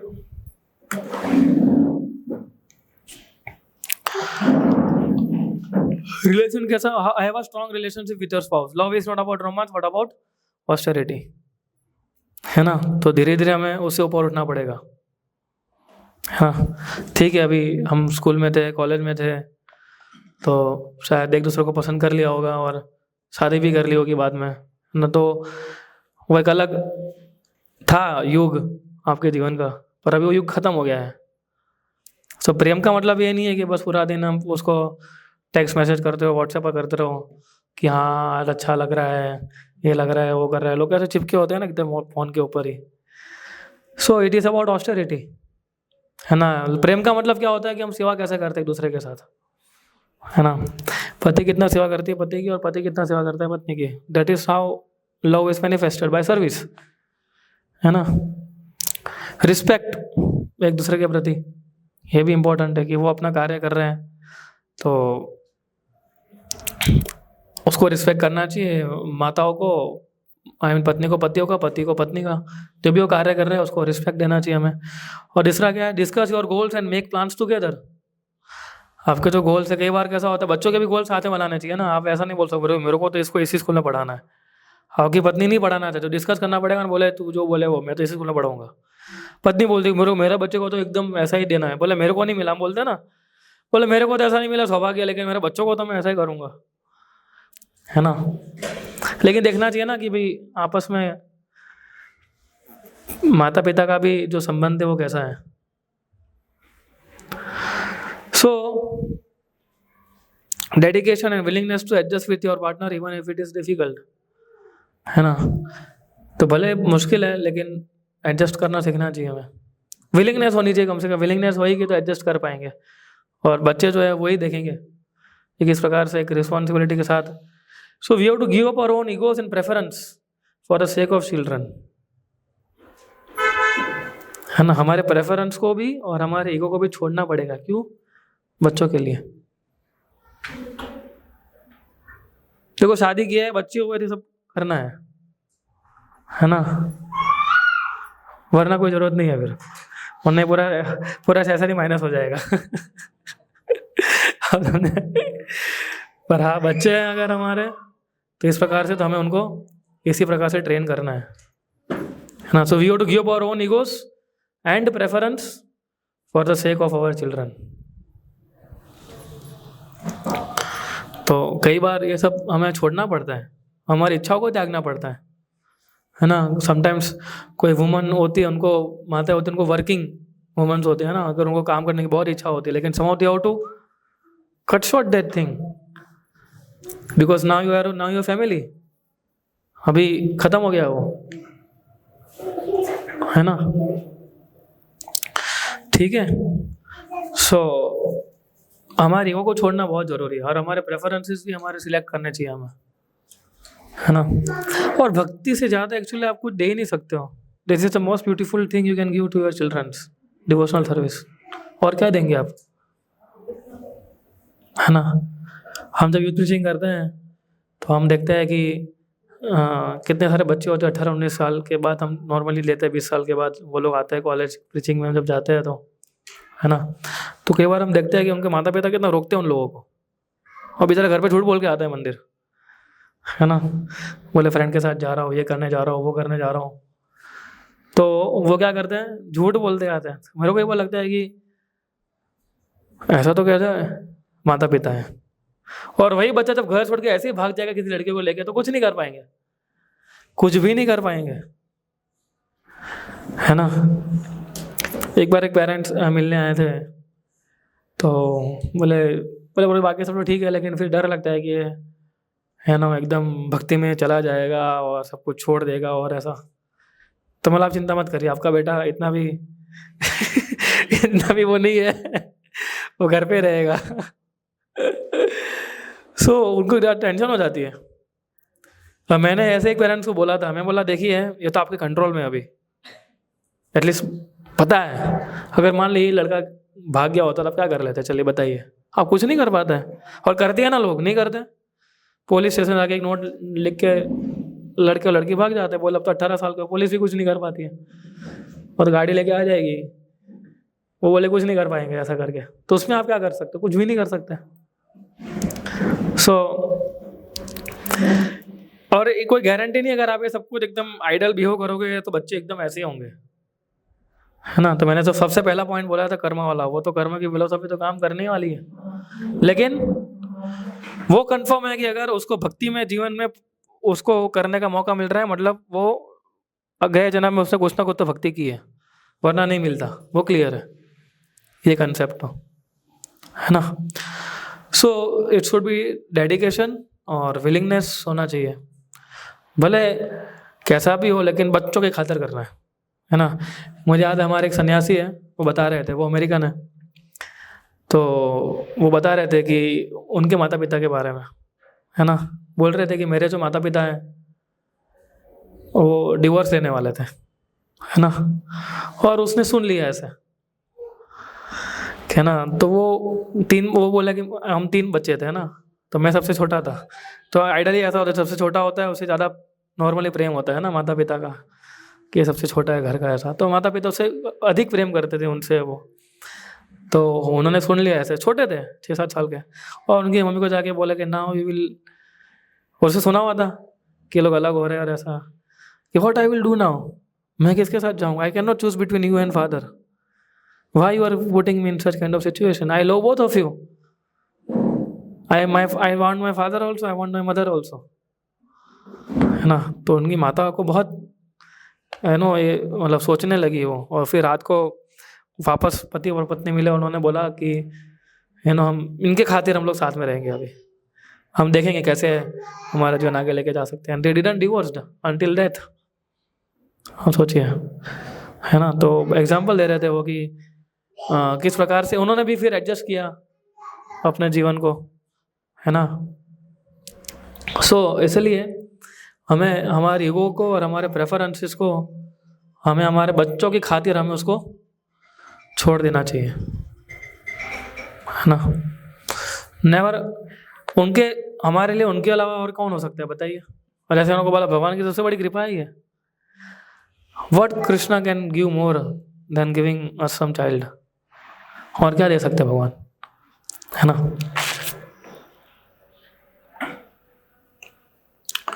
तो हैवी रिस्पॉन्सिबिलिटी है, लेकिन वेरी रिवॉर्डिंग भी है अगर हम ठीक से करेंगे तो, है ना। आप देखिए अगर बच्चे बड़े होकर संस्कारी बनते हैं तो रिवॉर्ड किसको बोलते हैं, माता पिता को ही मिलता है रिवॉर्डिंग, है ना। आपको भी संतुष्टि होती है ना कि अभी एकदम ये सेट है ना, मेरा जो बच्चा है अभी अच्छा भक्त बन गया है ना। रिस्पॉन्सिबिलिटी हैवी है लेकिन रिवॉर्ड भी अच्छा है ना। तो ऐसा नहीं समझना चाहिए कि रिस्पॉन्सिबिलिटी एकदम टाइम वेस्ट है। बोले मनुष्य जीवन, कई बार हम हमारी बोले मनुष्य ने एक ही बार मिला है, तो बोले इसकी पोटी साफ करने के लिए थोड़ी मिला है। हाँ लेकिन इंपॉर्टेंट सर्विस है गुरु और कृष्णा के प्रति, ये कोई टाइम वेस्ट नहीं है ना। अगर आप एक अच्छा बच्चा, अगर आप इस्कॉन में उसको डिवोटी बनाओगे तो सोचो आगे जाके वो कितने डिवोटी बनाएगा, उसका श्रेय किसको मिलेगा? आपको ही मिलेगा। अल्टीमेटली रिवॉर्ड किसको मिलता है? पेरेंट्स को ही मिलता है। And in this material world nothing comes from for free, है ना। कुछ मुफ्त में नहीं मिलता है, और जब मुफ्त में मिलता है उसकी कोई वैल्यू नहीं होती है, ये भी तो है ना। तो रिस्पॉन्सिबिलिटी है ना हमें, जैसे मैंने को बताया ना, now you are grihastha, now if you are kids, तो फिर हमें वो रिस्पॉन्सिबिलिटी निभानी है ऐसा करके, फिर और कोई ऑप्शन नहीं है अभी, है ना। फिर हम ऐसा नहीं बोल सकते कि अरे मगर हाँ अगर मेरे पास ज़्यादा धन होता, हाँ, तो मैं कितना अच्छे से भक्ति कर पाता, हाँ, और अगर मेरे पास रिस्पॉन्सिबिलिटी नहीं होती शायद तो मैं कितना अच्छे से भक्ति कर सकता था, है ना। जो नहीं है हमारे पास उसके बारे में सोच के क्या फ़ायदा है, जो है उसको तो हम ठीक से करें अभी। So this is very important thing कि हम इस रिस्पॉन्सिबिलिटी को अच्छे से निभाएं अभी। So this is an very important service to guru and Krishna. ये मैं समझना कि भगवान की और गुरु की ये सेवा है, ठीक है। रिस्पॉन्सिबिलिटी के अंदर क्या क्या आता है? सेक्रीफाइस, त्याग करना पड़ेगा, है ना। जैसे आप लोग पहले जब बच्चे नहीं थे तो हम कैसे फ्रीली जीते थे ना, कहीं भी जाओ, कहीं भी मूवी देखो, एक रेस्टोरेंट में खाने जाओ, कोई रोक टोक नहीं। बच्चा था फिर कितना रात की नींद खराब हो जाती है ना। सबसे पहले तो कभी भी कुछ भी मांगता है तो देना पड़ता है हमें उसको। कितना सारा सेक्रीफाइस करते हैं ना, कि नहीं करते हम। तो रिस्पॉन्सिबिलिटी का मतलब ये होता है कि सेक्रीफाइस करो, ये सब जगह पे है। ईच एंड एवरी जीवा नीड सेक्रीफाइस, है ना। त्याग के बिना भक्ति भी नहीं हो पाती है ना। अगर कोई त्याग नहीं करोगे तो भक्ति भी प्राप्त नहीं कर पाएंगे हम। कमिटमेंट चाहिए, तो एवरीडे कमिटमेंट है ना ये। तो ऐसा नहीं है कि चलो आज तबीयत खराब है तो, है ना, आज ये सेवा नहीं करेंगे तो चलेगा। ऐसे हम लोग कई बार, हमारी तबीयत खराब होती है मंदिर में तो हम बोल दे कि प्रभु आप एक बार एक काम करो ना, अब ये सर्विस कर लेना ना, मेरी तो तबीयत अच्छा नहीं है। बच्चों के साथ ऐसा नहीं कर सकते ना, बोला तबीयत खराब नहीं है तू कर अपने हिसाब से। ऐसा करना ही पड़ेगा आपको। पर एवरीडे है ना, रोज का है, 24 घंटे 24/7 ड्यूटी है ये। सो हैवी कमिटमेंट चाहिए, है ना। Willingness to take guidance and learn, है ना। सेक्रीफाइस का सबसे बड़ा मीनिंग होता है कि needs of your children before your own. आपकी जो नीड्स है उससे पहले उनकी नीड्स आनी चाहिए, है ना। तो वो सबसे बड़ा सेक्रीफाइस है। अगर हम बोल देना बच्चों का बच्चे आ गए फिर हमारा जीवन ही समाप्त हो गया है, तो गृहस्थ में क्यों गए? है ना, गृहस्थ means you will have kids, वरना गृहस्थ आश्रम का मतलब ही नहीं है। ये दूसरा प्रॉब्लम है, पता है आजकल ये तो वेस्टर्न कल्चर आ रहा है, लोग बच्चे ही पैदा नहीं करना चाहते। They just want to enjoy their life, मतलब बच्चे चाहिए ही नहीं, है ना। तो गृहस्थ लाइफ मीन्स किड्स, है ना। गृहस्थ जीवन का ही मतलब होता है, वरना वहाँ जाने में कोई मतलब फिर क्यों जाना है ना। लेकिन आज की संस्कृति इतनी खराब हो चुकी है और हम भी इसको फॉलो करते जा रहे हैं, है ना।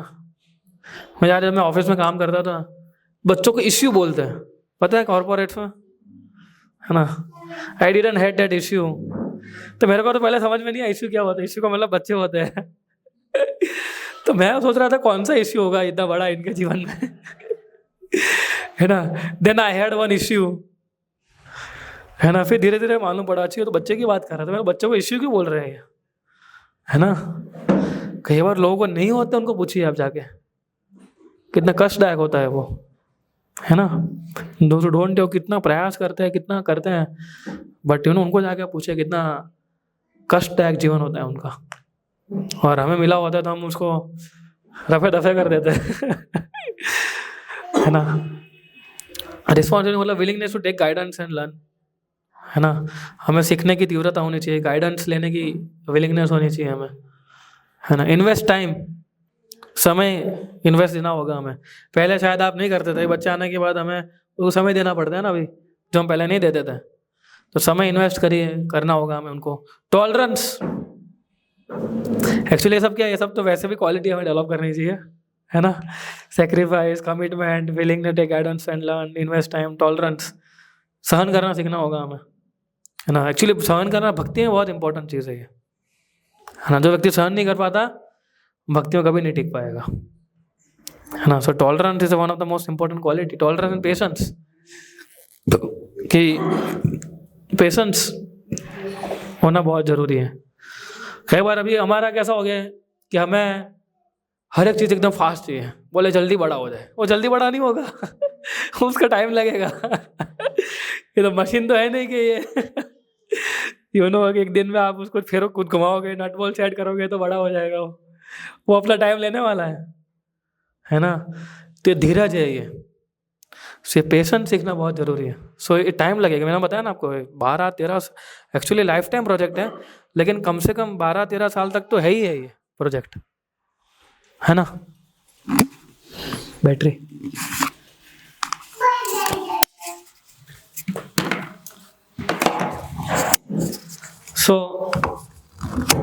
हमें ये पेशेंस रखना पड़ेगा, धीरज रखनी होगी। जितना हम धीरज से हमारा कर्तव्य का पालन करेंगे, रिस्पॉन्सिबिलिटी, उतना भगवान जो है आपको शक्ति देंगे, है ना। So sacrifice, commitment, willingness to take guidance and learn, invest time, tolerance, patience, perseverance, ये हमारे लिए भी है। रिस्पॉन्सिबिलिटी, यही व्यक्ति रिस्पॉन्सिबिलिटी ले सकता है ना, जिसके पास ये क्वालिटीज हो, otherwise he cannot take any responsibility. आप देखिए, आपकी जॉब करने में ज़्यादा कमिटमेंट देना पड़ता है कि नहीं देना पड़ता है, यानी जवाबदारी आती है, आपकी पोस्ट पोजीशन बढ़ती है, सो आपको कमिटमेंट देना पड़ता है कि नहीं देना पड़ता है, उतना देना पड़ता है ना। एंड परसिवरेंस, थोड़ा उसको हमें धीरे समय भी देना पड़ेगा, उसको भी टाइम देना पड़ेगा ना सिखाने के लिए, और उनकी हर एक चीज़ों को टॉलरेट करके सिखाना होगा हमें, है ना। जैसे हम श्रील प्रभुपाद जी का उदाहरण लिख सकते हैं ना। आप सोचिए, प्रभुपाद जो उनके शिष्य थे, वो प्रभुपाद के लिए उनके बच्चों के समान ही थे ना एक्चुअली। अगर हम उस प्रकार से देखने जाए तो प्रभुपाद ने कितना पेशेंस रखा, कितना टॉलरेट किया, सेम वैसा है ना। सो और प्रभुपाद ने काफ़ी अच्छा उदाहरण प्रस्तुत किया ये सब रिस्पॉन्सिबिलिटी का, है ना। He invested time, he sacrificed everything, he commitment was super to spiritual master. So ये सारी जुड़ी हुई है हस्बैंड एंड वाइफ का, और फिर ये रिस्पॉन्सिबिलिटी आता है ना। और लास्ट में क्या आता, SMART, training and education, material and spiritual education. And ऐसे मैंने अभी आपको बताया कि हमारे पास ऐसी कोई सुविधा नहीं है कि जहाँ पर हम पूर्ण तरीके से बच्चों को एकदम आध्यात्मिक एटमॉस्फेयर दे सके, सम और अदर, है ना। सो अगर हम बाहर भी उनको भेजते हैं मटेरियल एजुकेशन ले, वो भी हमें उसको ध्यान उतना, देखो 7 घंटे अगर स्कूल में बिताता है तो आपको कितना घंटा देना पड़ेगा, एटलीस्ट डबल देना पड़ेगा उसको घर पे, है ना। तब जाके उसके अंदर इम्प्रूवमेंट आएगा। सो ट्रेनिंग देनी बहुत ज़रूरी है उनको, है ना। उनका जो माइंड है ना, इस सब कृष्ण कथाओं से और इतना भर देना चाहिए ना, मैं क्यों कुछ सोचा ही नहीं। 99 बच्चों को यही याद आना चाहिए कि राम कहाँ है, सीताराम कहाँ है ना। वो इतना हमें डाल देना चाहिए उसके दिमाग में। और कोई प्रॉब्लम नहीं है, मत सोचिए कि उसको ज़्यादा है ना भक्ति दे दूंगा तो बाहर की चीज़ें क्या सीखेगा। वो सीख रहा है ना बाहर की चीज़ें, वो सीख लेगा, है ना। वो he will train himself when he will, लेकिन भक्ति नहीं सीख पाएगा। जो मैंने वो बताया ना, स्किल्स सीख लेगा, वो वैल्यूज़ कभी नहीं सीख पाएगा। वैल्यूज़ पेरेंट्स ही सीखी जाती है और कोई नहीं सिखा सकता उसको। टीचर, आपका स्कूल के टीचर वैल्यू सिखाते हैं। हमारा मोरल साइंस सब्जेक्ट आता था, याद है, मोरल साइंस करके, है ना। तो टीचर जो होते हैं वो तो सिखाएंगे हाँ हमें ऐसा बनना, लेकिन टीचर के अंदर खुद ही वैल्यूज़ नहीं होती है। वो तो आती है, सैलरी लेती है और पढ़ा के चली जाती है, तो उसमें क्या वैल्यूज़ मिली। तो पेरेंट्स के अंदर वो होता है कि नहीं, मेरा बच्चा है, उसको मुझे वैल्यूज़ सिखानी है, तो वो वैल्यूज़ हमें देखो, ये बहुत इंपॉर्टेंट। देखो, transcendence all vibration should be the foundation for spiritual training, तो बच्चों को पहले क्या जाएगा, साउंड ही जाएगा ना, आवाज़ सुनेगा, वो पढ़ेगा कुछ नहीं, पहले सुनता है ना, वो आप बोलते हो हरे कृष्णा बोल तो हरे कृष्णा बोलता है, बोलते हरि बोल कर तो हरि बोल करता है ना। तो जाता कहाँ से, श्रवण से, और हमारा भी श्रवण से शुरू होता था हमारा जीवन भी। So the transcendental sound should be the foundation for spiritual training. तो जितना आप उसको बताओगे उतना वो ग्रैप्स कर लेगा, उसको पढ़ाने की भी जरूरत नहीं है आपको, आप उसको बोलते जाओ, वो सीखता रहेगा, है ना। वो आप बोलते जाओ, वो याद रखता है और याद भी रह जाता है, हमारे से ज़्यादा अच्छा उनका बुद्धि तेज होता है ना। आप उसको 4-5 बार आरती उसको बोलो, गाते जाओ, वो भी गाने लगेगा, है ना। सो ये साउंड वाइब्रेशन बहुत स्पिरिचुअल कल्चर एट होम, इसका हमने अभी बीच में चर्चा किया। एक इस प्रकार से हमारे घर का कल्चर ऐसा होना चाहिए, सब कुछ आगे वो हमें साधना करते हुए देखने चाहिए, वो हमें डेटी वर्शिप करते हुए देखने चाहिए, वो हमें भोग लगाते हुए देखने चाहिए, है ना। तो आध्यात्मिक कल्चर रहेगा तो ऑटोमेटिकली वो बाहर से जो भी आएगा ना, ऑटोमेटिक उसके दिमाग से हट जाएगा, है ना।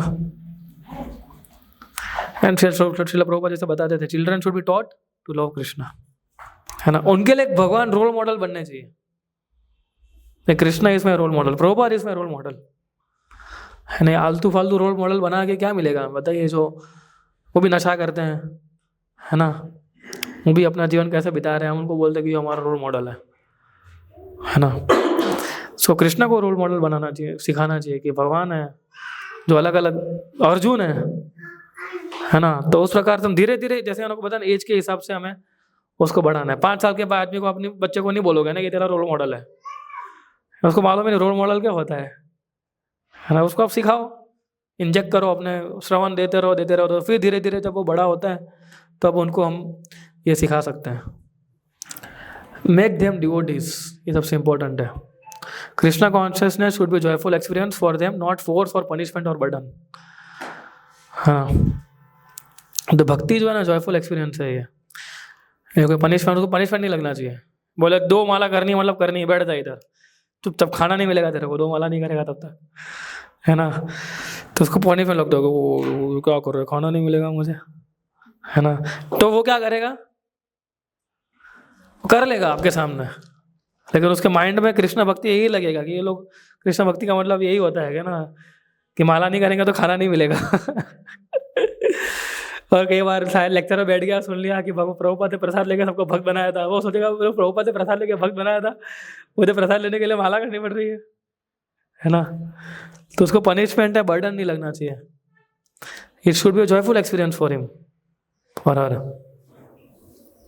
है ना। जैसे उनको पता है, chant with them, don't just ask them to chant.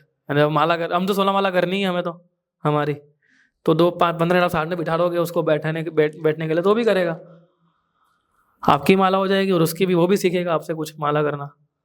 और कई बार तो क्या होता है कि आप बैठोगे माला लेके तो वो खुद अपने माला लेके बैठ जाएगा, है ना, बच्चे खुद बैठ जाएंगे।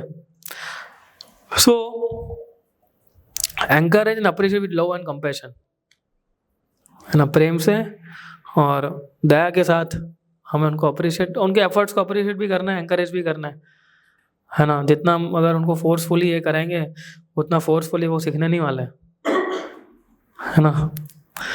सो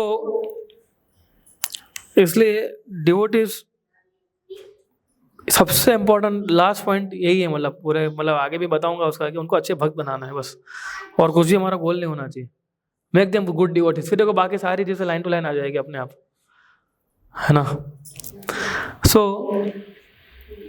उनके सामने राइट एग्जाम्पल क्रिएट कर लेंगे, involve them with you whenever possible, set right example, है ना। वो आपको देखेंगे तो आपसे सीखेंगे, वो आप जो खाएंगे वो खाएगा वो, है ना।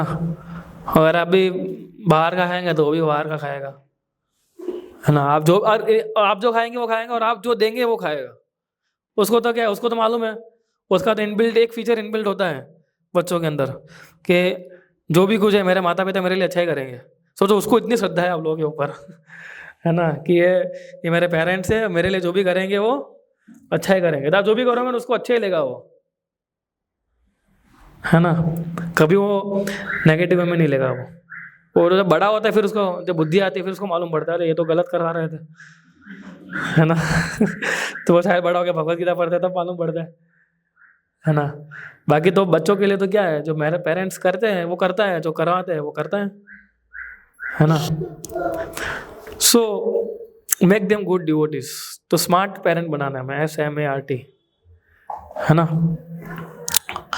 So sacrifice, as for sacrifice, त्याग देना होगा हमें कुछ ना कुछ, और ये लंबा त्याग है ना। Sometimes it becomes lifetime. और एक्चुअली जब बच्चे बड़े हो जाते हैं after 16-17 them we have to give them, क्या बोलते हैं उसको, स्पेस तो अच्छा वर्ड है वैसे वो, लेकिन हमें उनको एक मौका देना चाहिए कि उनको उनके जीवन के अंदर, आपने देखो आप ऑलरेडी आप सब डिवोटीज हैं अभी, तो ऑब्वियसली आप बच्चों को भी इसी प्रकार से ट्रेन करेंगे अभी, ठीक है, धीरे धीरे करके। लेकिन फिर भी उसको आगे जाके हमें चेक करते रहना चाहिए हमेशा कि जब 17 से 18 साल का वो जब होता है तो कृष्णा कॉन्शियस उसको ब्लिसफुल लग रही है कि नहीं लग रही है ना। और फिर उसको हमें एक मौका देना चाहिए एक प्रकार से कि ठीक है तुम जो है इस प्रकार से अपनी सेवा करो, है ना। हमारे एक डिवोटी है व्रज बिहारी प्रभु, है ना, काफ़ी बहुत सीनियर डिवोटी है वो, है ना, इस्कॉन में, और वो कॉन्फ्लिक्ट रिजोल्यूशन करवाता है ना, उसके वो हेड है। तो बता रहे थे कि उनके बेटे को उन्होंने पूरा अच्छे से ट्रेन किया। जब 18-19 साल का हुआ तो उन्होंने उसको लास वेगास भेजा, क्योंकि वो US से थे, है ना। तो लास वेगास मालूम है कैसा शहर है वो, तो है, उसको जानबूझ के वहाँ भेजा उन्होंने, जस्ट उसको दिखाने के लिए, है ना, कि which life you would prefer in your now you are big, तो which life you would prefer. तो वो 15 दिन के बाद जब वापस आया तो वो बता रहे थे व्रज बिहारी प्रभु की, then I asked him now what you want to do, go there और बी हियर इन वृंदावन।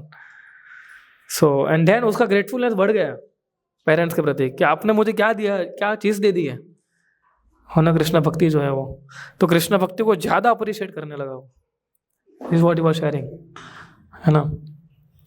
सो इसलिए उनको make them good devoted, give them joyful experience, है ना। भक्ति जो होता है अगर हम उसको पनिशमेंट बर्डन लगने लगेगा तो फिर वैसे भी स्कूल का बर्डन लगता है उसको, है ना, स्कूल का होमवर्क और ये, और घर आके भी यही होमवर्क मिलेगा उसको, तो कहाँ आनंद आएगा उसको फिर, है ना। So focused first on your self, है ना। आप देखिए, आप इनमें से you can impart only one thing to your child, which one will you choose? अगर आपको एक ही चीज अगर आप अपने बच्चों को देना चाहेंगे तो क्या देंगे आप, बताइए उसमें से।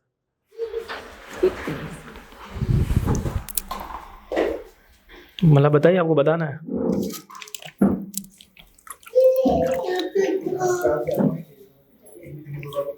हैं? बी कौन बोला, कौन किसने बताया? अंकुर वो अभी ट्रेनिंग लाइन में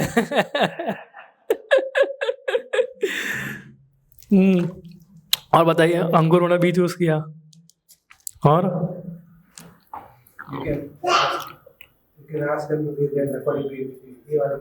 ये वाला कितने, हाँ ये वाला कितना है, ये वाले स्किल्स, बी वाले नहीं एक ही चूज करना है हम लोगों ने।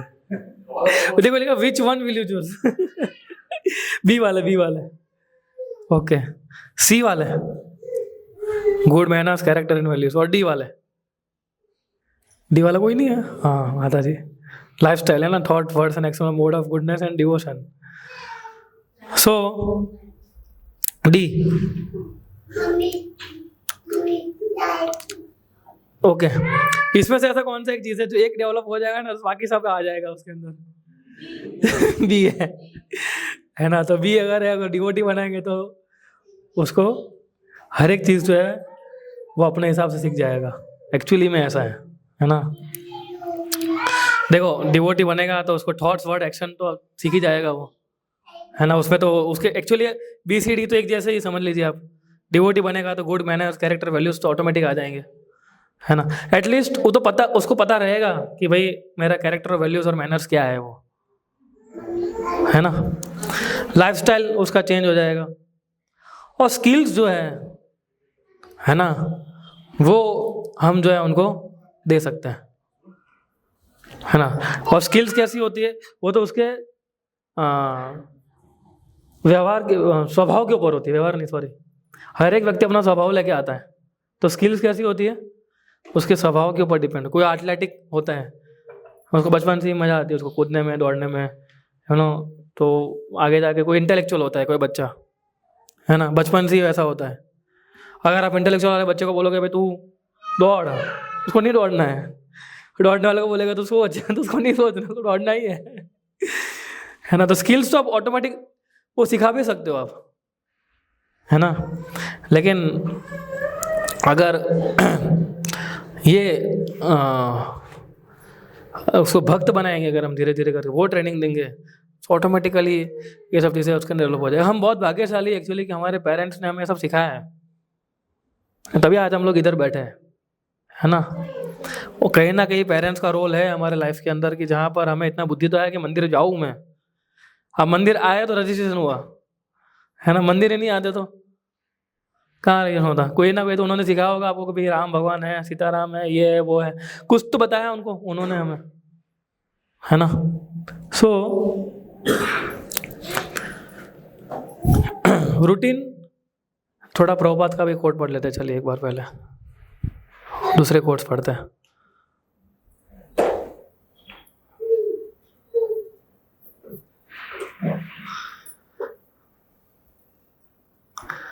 या ये पढ़ सकते हैं,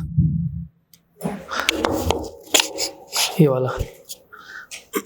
Letter to Andrea Temple, Los Angeles, 1968. I have gotten so many young devotees married and they are executing Krishna consciousness nicely.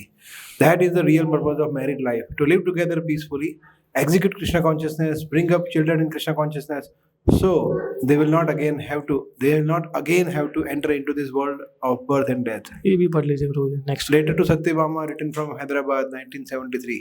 Why should the parents not feel attachment for their children? That is natural. But our affection is not simply sentimental.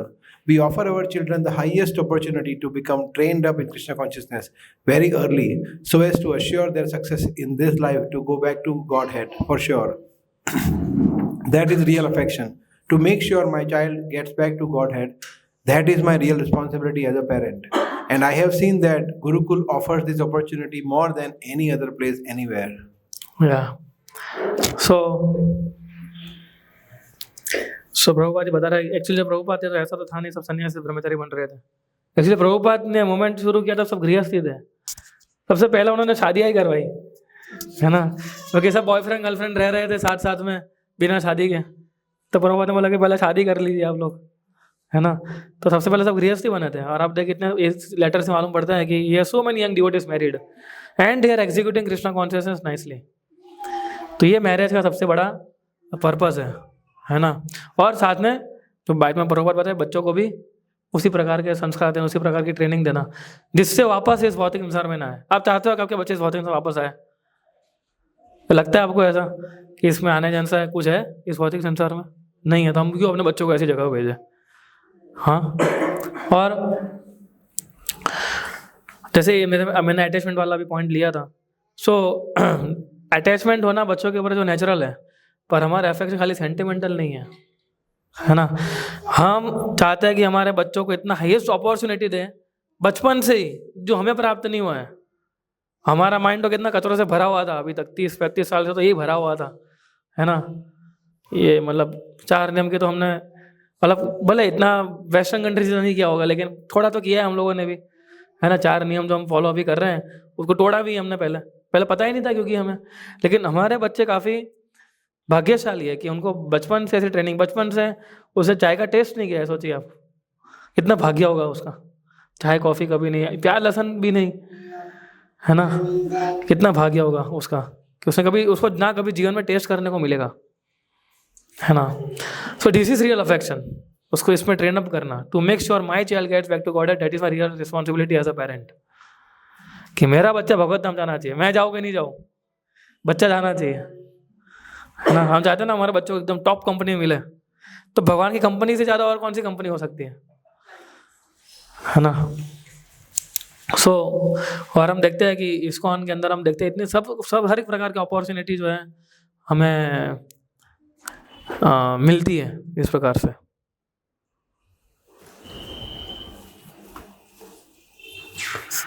या focus first one, routine should become part of child naturally and rhythmically, not in a very mechanical compartmentalized robotic way, है ना।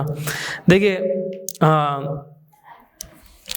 अगर हम for example अगर हम सुबह late उठते हैं, ठीक है, तो ऑफिस जाना होता है, तो लेट उठेंगे तो सीधा क्या क्या करेंगे, हम फटाफट तैयार हो गए सीधा ऑफिस के लिए निकलेंगे, है ना।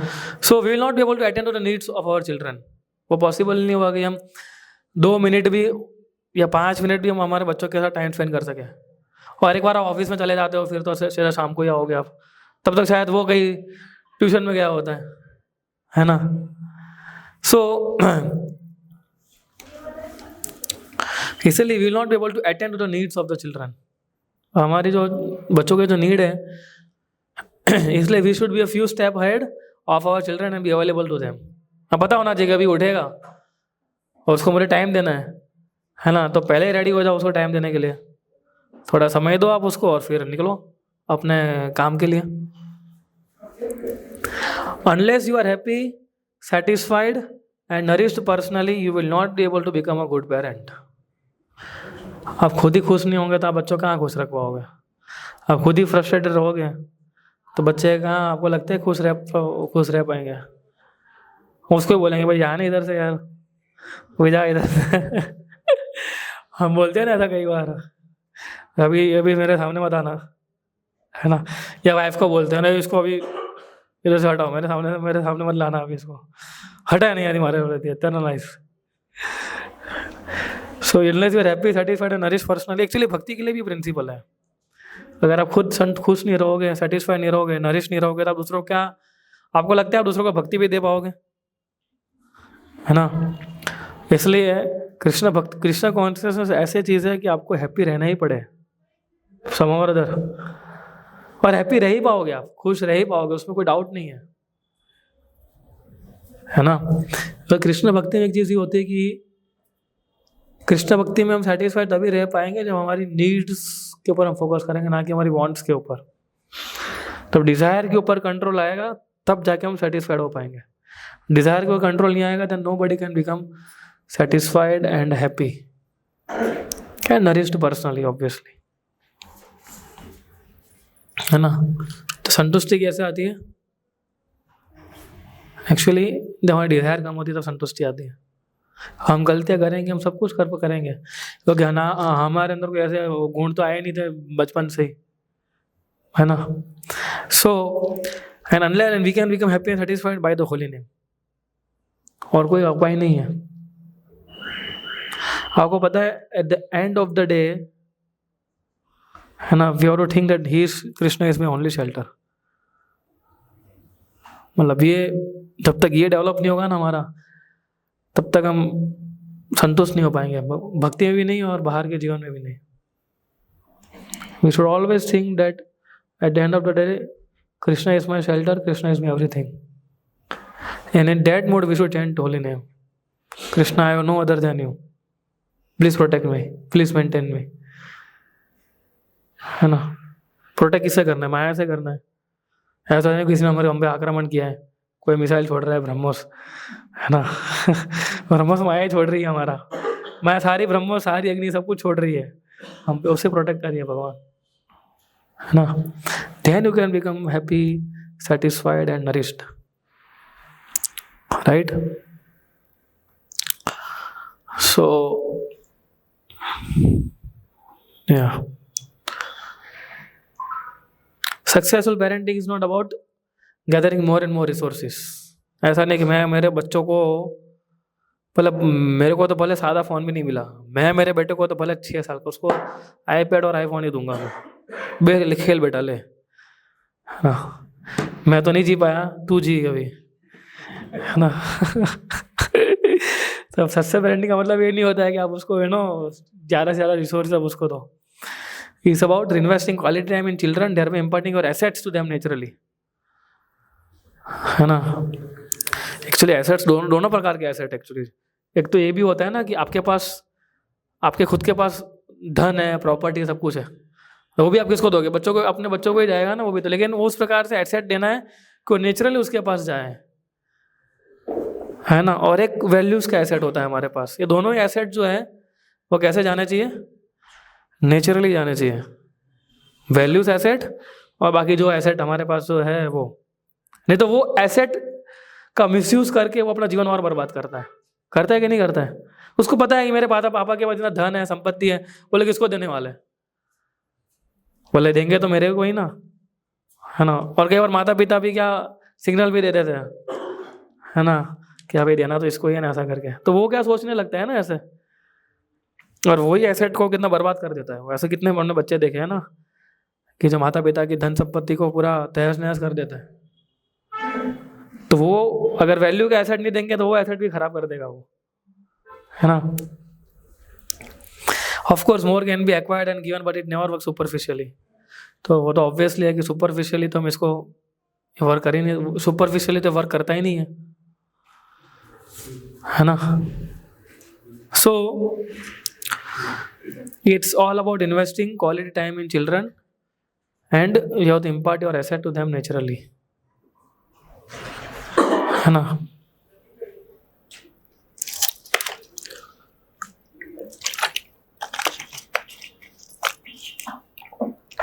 Yeah.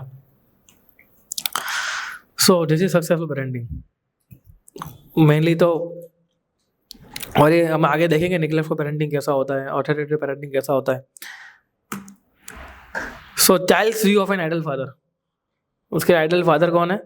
Man of principle, follow daily schedule strictly, friend and hero who has time for me, है ना। कि वो सिद्धांत से अपना जीवन जीते हैं, वो फॉलो इस डेली स्केड्यूल स्ट्रिक्टली, वो अपना डेली स्केड्यूल जो एकदम स्ट्रिक्टली वो फॉलो करते हैं, है ना।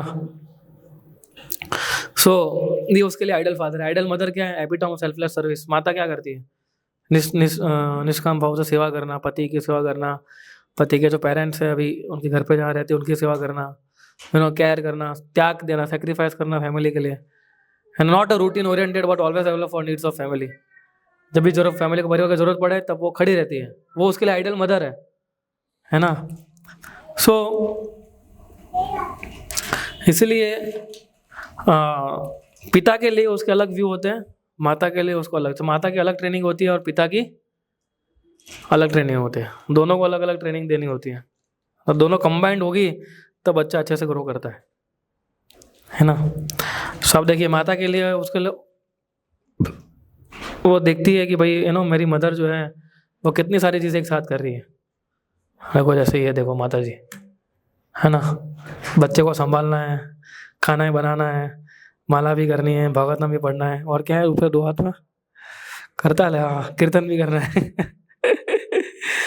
है ना।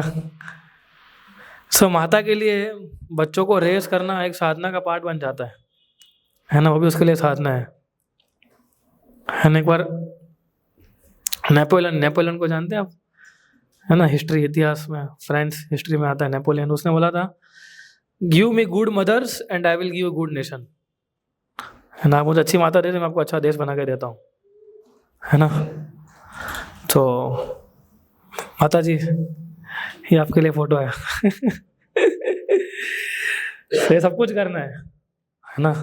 और पिता को क्या ऐसे सपोर्ट करना है ना। ऐसा नहीं देखो मेरा काम पैसे कमाना है, ये पकड़ो पैसे, मेरा काम खत्म, ऐसा नहीं होता है ना।